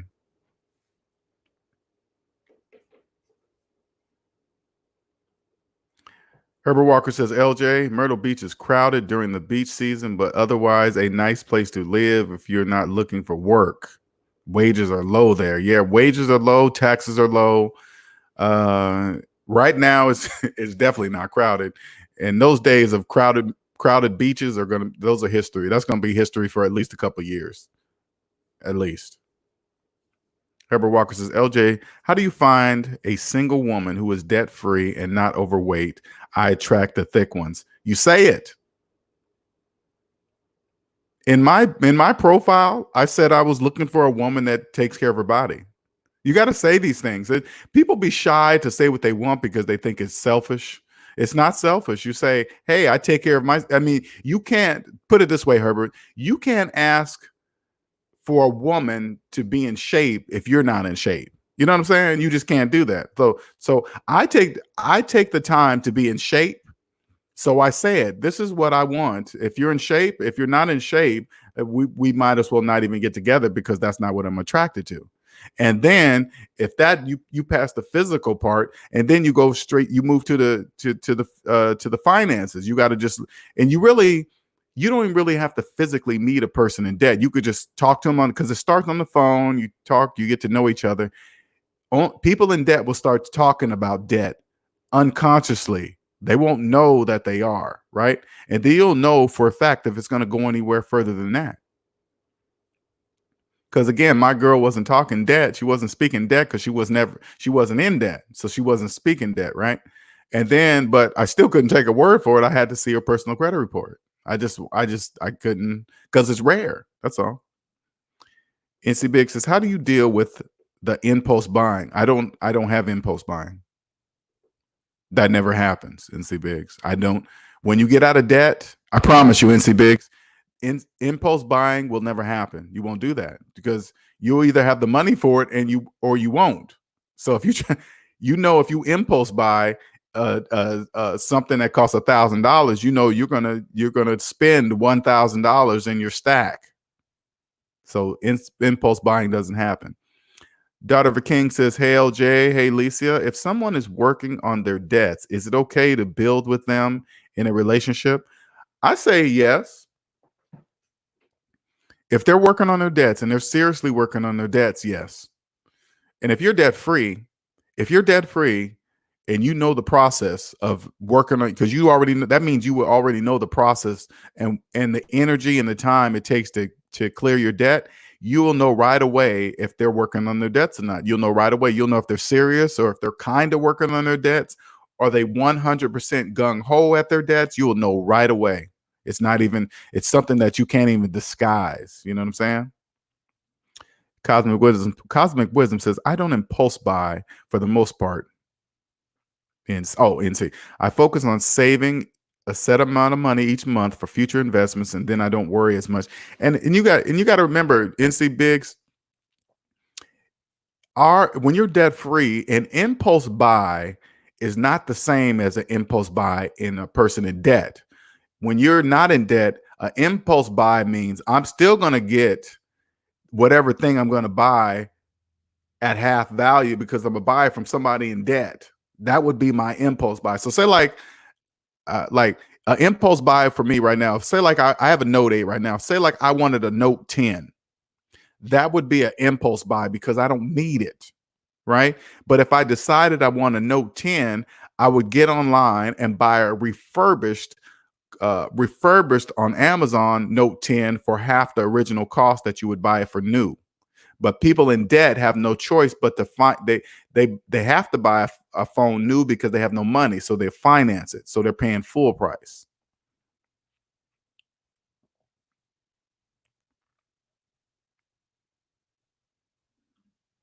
Oh, she's talking to Herbert. Okay, there I know plenty. Okay, there are some out there. There are plenty of them. LJ is right. You have to put it out there straight away. You do. You have to put everything out there straight away. And when I was on dating sites, and when I put that in my description, I was called an a-hole. Some women just totally ignored it. You know, they're like, I don't care what that says. You know, it's like, well, I said it in the profile. You got to say it. I'm looking for this. I'm in shape. I take the time to be in shape. And the woman I'm with, I want her to be in shape too, because I won't be attracted to her. I won't be physically attracted to a woman. I will not be physically attracted to a woman that's not in shape if she didn't take care of her body. And I do. It's nothing personal. It doesn't mean I'm mean. It doesn't, because you got to think the opposite is true. There are men that want women that are not in shape, right? So my personal preference has nothing to do with anybody or anything. You know what I'm saying? So Hyphy says, is anyone up for a Discord voice chat this evening? You can participate or just listen in if you like. So jump in, let Hyphy know. It counts on, I'm always down for that, but it counts on what time it is, because I'm definitely getting in my walk. You're refreshed already, Hyphy. You got your natural fresh air in already. Dr. King says, how does one speak debt? I think I know what you're talking about, but will you elaborate? Will you elaborate? I want to know what to look out for. Okay. Cosmic, Hyphy, you guys can help me too. When somebody says they got a car on sale, right? Hey, I got this car on sale. It was on sale for let's say $30,000, but they financed it for 84 months. Okay. So they didn't get it on sale. Nobody gets a finance car. Nobody gets anything they financed on sale. Nothing. So if a person says, hey, I got this phone on sale, but they financed it, they didn't get it on sale. They got to look to the back of that 84-month paperwork and say, that was my sale price, right? Or when somebody says, hey, I just bought a new house. And then you say, did you finance it for 30 years? Well, yeah. Well, you didn't buy anything. You financed it for 30 years. So you didn't get that car, you didn't get that house on sale or anything like that. Mike Rurambo says pressure is on the way, Hyphy. Shout out to Mike for the $5 super chat. Oh, you can't come. It's too late, Mike. It's too late. It's too late. You got to do it when it happens. So daughter of a king, I hope does that make sense what I said? Or like this. What's another good one? Because there's a lot that people don't know. When people brag about how many credit cards they have and the credit card limits. when people brag about credit card limits, you got to, why are they bragging on the bank's money? That's not their money. Why are they bragging on it? That's debt speak. That's how people in debt talk. I hope that answered it. If not, just say, hey, can you give me a better one? It's cool. That doesn't bother me. Oh, she's talking to NC Biggs. Okay. Dave Sincere says, all my buying is calculated, never impulse. I heavily research everything, especially over $50 to $100. Yeah. You just, NC Biggs, you just don't do stuff like that. It really is not that when you get out of debt, there is no rush to buy something because it's just a thing. And there's millions of those things. So anyone you get fixated on, it's not special because it's one of many. Dave Sincere says, I may buy a book or two on impulse. See, that's how people not in debt speak. He puts, Dave Sincere said, I might be impulsive and buy a book. Who says that? Who impulsively buys a book? You don't you don't really say even stuff like that. That's debt-free speak right there. Hey man, I impulsively bought this book. Oh, you bought something to improve yourself? Oh, okay. All right. Well. Cosmic says, oh, shoes for kids. Oh, okay. Okay. Yellow J says, LJ, your perspective on cell phones is spot on. Thanks, man. That's what I do. I just buy them refurbished off of Amazon, all the same guarantees in cash, and it's mine. Period. Alicia Wall says, okay, I was still listening. Yes, daughter of a king, love your profile name, by the way. As long as we are seriously working on it and the inspiration from them doing so was their own, not yours. Yeah, right. And the inspiration for them doing so was theirs, not their own, not yours. Okay, yeah, I like that. Of course I like that. It was perfect, right? That is the best quote I heard this decade. Daughter of King says, oh, okay, wow, yeah, no, yeah, no, that's not going to work, thanks. Whoa, here we go.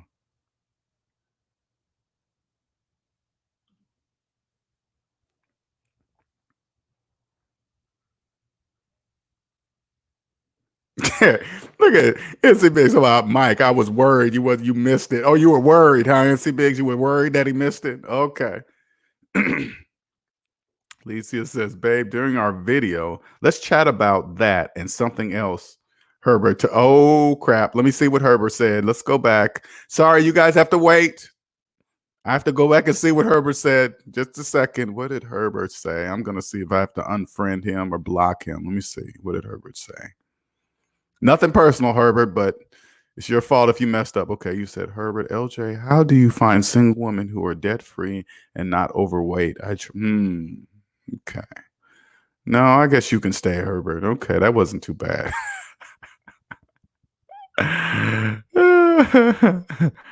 Oh, God. Okay, hold up, you guys. Hold up. You guys why are you guys talking to her? I hate to have to block my girlfriend because ain't nobody taking the, okay, we're gonna step out of here. Ain't nobody taking this is the SMD family. We stick together. Okay.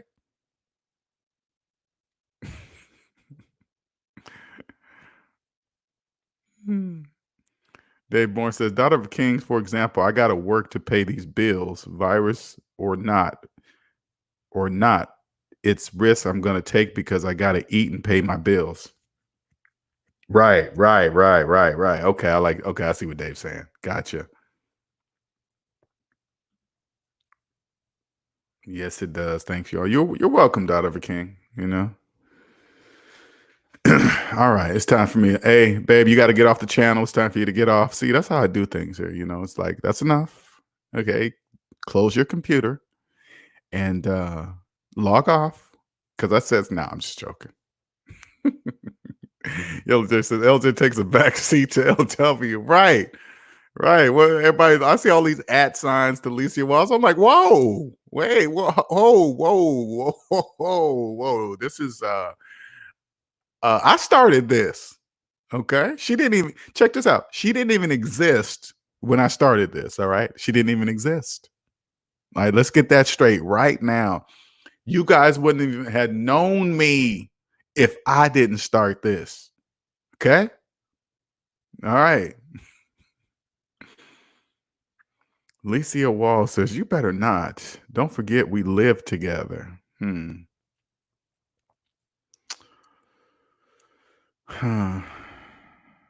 dun dun dun dun dun dun dun dun dun. No, that's the old me. That was years ago.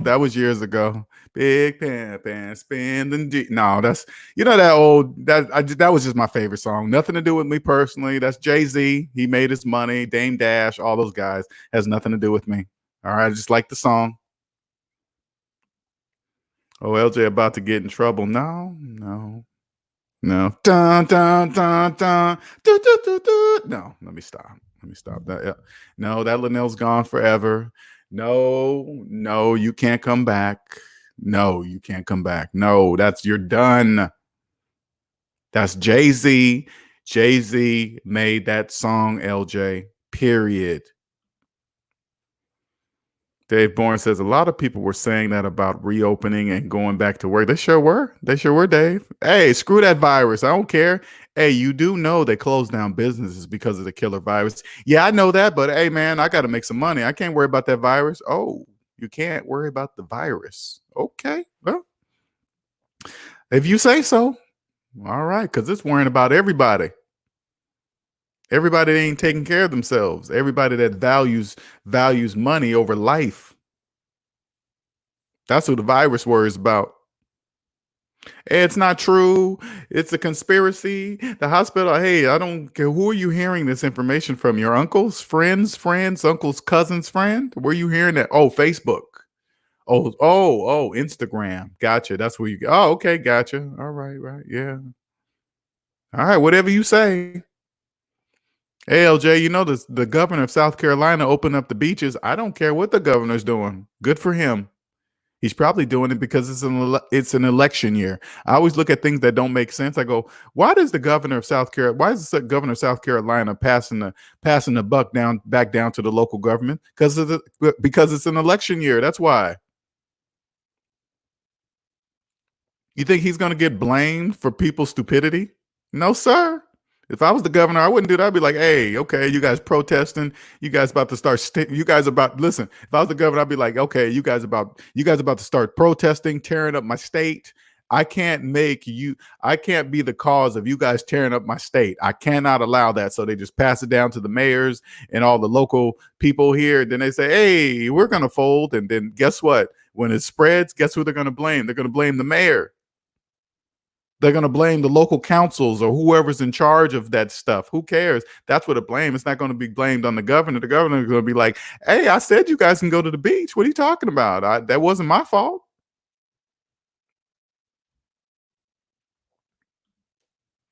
All we need is Patrick Young, and then we have the whole crew. I don't know what Patrick's doing, man. I don't even bother. I don't know what he's doing. Herbert Walker says, have a good evening, everyone. Thanks, Herbert. Thanks for starting stuff and leaving. Appreciate you, man. Okay, you go ahead and enjoy your retirement. All right, you do your thing. All right, appreciate you. No, I'm just joking. Okay, you guys, we're about to wrap this up anyway. We're about 2 hours, 53 minutes in. We got about 8 more minutes, and then we're gonna get off here because I gotta get to making some food, and then we're going to take our walk that food off. I really enjoyed it too, NC Biggs. It's a good one. This turned out Q&A Sundays. I love Q&A. I love doing Q&A Sundays, right? I really do. But let's get on the Discord server. I need to start getting some ideas of what you guys want to see on the live streams, of what you guys want to do interactively, subjects talked about, and I want to somehow, so we can draw more people in to not be shy and just listening and jump in and, just start participating more, not be scared to ask questions, things of that nature. I know, right, Cosmic? Leaving the scene of the crime. Herbert drops something, say, okay, cool, see you later. I'm going to enjoy my retirement. Bye, click, close the computer, walks off. Cosmic says, what time are you thinking, guys, if you want to join a voice channel in the set? I don't know. Hyphy threw it out there. People didn't say anything. So you guys got to let him know. Hyphy runs that, so he does, he put that all together. I got to shout out to Hyphy for doing all that work. I don't know how much work it pertains, but any work is justifiable work. So appreciate you, Hyphy. You know I do. I thank you for those of you that do participate in there. Jewel's a big participator. I was like, wow, I like that. Appreciate you, Jewel. NC Biggs, Hyphy, Cosmic. We got our regular contributors. Mike Rambo, he's always in there. Is it Jerome? Yeah, Jerome's always in there. I like all the regulars in there. I appreciate you guys all, come in there and just doing a different participation in there. We had to rearrange some rules because people didn't, know, but that's okay. Hyphy says, if you're not on the Savings Minded Debts Discord server, please join. There's the link. Cosmic says, okay, yeah, I just take Hyphy's orders. NC Big says, LJ, please put your other channel in the links. Oh, gotcha. Okay, I will do that. I need it because I do talk about my other channel a lot, and I don't, people don't know or remember or whatever. So I'm gonna start putting it in the video since I'm combining the both, because I'm gonna be doing, when I'm showing you guys what I do. I'm gonna put it in here now, then I'm gonna put it in the link.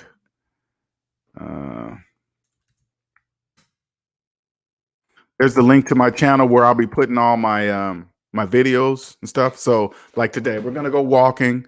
We might do a little jump roping, or I'm gonna just show you guys me walking. You know what I'm saying? Because it is what you do really, but it's more about consistency. That's what the key is. This is what I teach is a lifestyle. I teach a lifestyle. Okay, Dave Moore says, I just heard students at Columbia University is suing the school for switching to online learning during the what? They just filed a class action lawsuit, said they paid for in-person lessons. See, stuff like that doesn't even make sense to me. The university got to be going, what are you talking about? What are you talking? See, that's why a lockdown is going to happen. Because of stuff like that. Money's nothing without wealth. Sure, it's not. So there's the link to my other channel, my other YouTube channel, where I will be posting my my videos, and plus I will also be posting them in where is my food ain't my daddy? I thought I put it in here. No. Facebook.com/food ain't my daddy. Food ain't my daddy.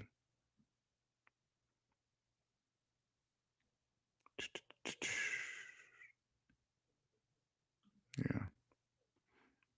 Dave Bourne says, if people get sick at an establishment, they will be filing lawsuits against those businesses also. I know. Just imagine right now, if one of those businesses decide they're gonna, and it's happening, open up, their food business or whatever, restaurant business, and they go in there and get sick. Because you got to remember this. I'm glad you said that, Dave, before we get off. I know we got 3 minutes, but listen, people are so desperate for money right now. Desperate. This is what a lot of business owners are not. They're not seeing. People are desperate for money, so they're going to sue. There's going to be more suing happening because they want money. So they go into your restaurant and get sick. They're going to sue you. Boy, people are taking bigger chances than ever right now. Daughter of a King says, yes, everything a mess right now. A lot of confusion in society. That's why right now you don't invest in anything. Right now, the whole stock market, the whole economy is being based on fear. Nobody, fear is used to control, right? But when you're in it, okay, when fear is used, you can control people with fear. But when you're in the fear, there is no control. There is no control when you're in fear. Okay, you're just doing stuff. So these businesses that think, oh man, we got to get back to business, make some money. Somebody's going to walk in, they need some money, and then guess what? They're going to get sick. They're going to just walk in and say, they're going to find a business not following the social, and this is how they're going to legitimize their case, right? They're going to walk into the business. They're going to find a business that's not following the social distancing rules, and then they're going to record it, or they're going to take pictures of it, right? And then they're going to say, this is why I got sick. These people were not following the laws of social distancing. That's why. And guess what? The company's going to be wrong. They're going to have proof that they didn't follow the social distancing, because you got to remember, people opening their business right now, they're thinking that they're going back into business because they think they're going to make the same money they were making before the pandemic, which they're not, right? They're going to blame social distancing, and then they're going to ignore social distancing, and then somebody's going to record it, make a file of it, whatever, and then they're going to sue them because they got sick. Be ready for it. Be ready for it. Yellow Jay says, food ain't my daddy. I heard of that 2 years ago. That's you? Okay. Yeah, that's me. That's me. If you guys go to my Facebook, let me go find it right now so I can put this link in there. I got a lot of videos in there. You guys, what you guys don't know is that I started with food ain't my daddy. Okay. That was my business that I was going for, getting people in shape, but it was from a different type of perspective, right? It was just too crowded. People getting in shape. It was just too much noise out there.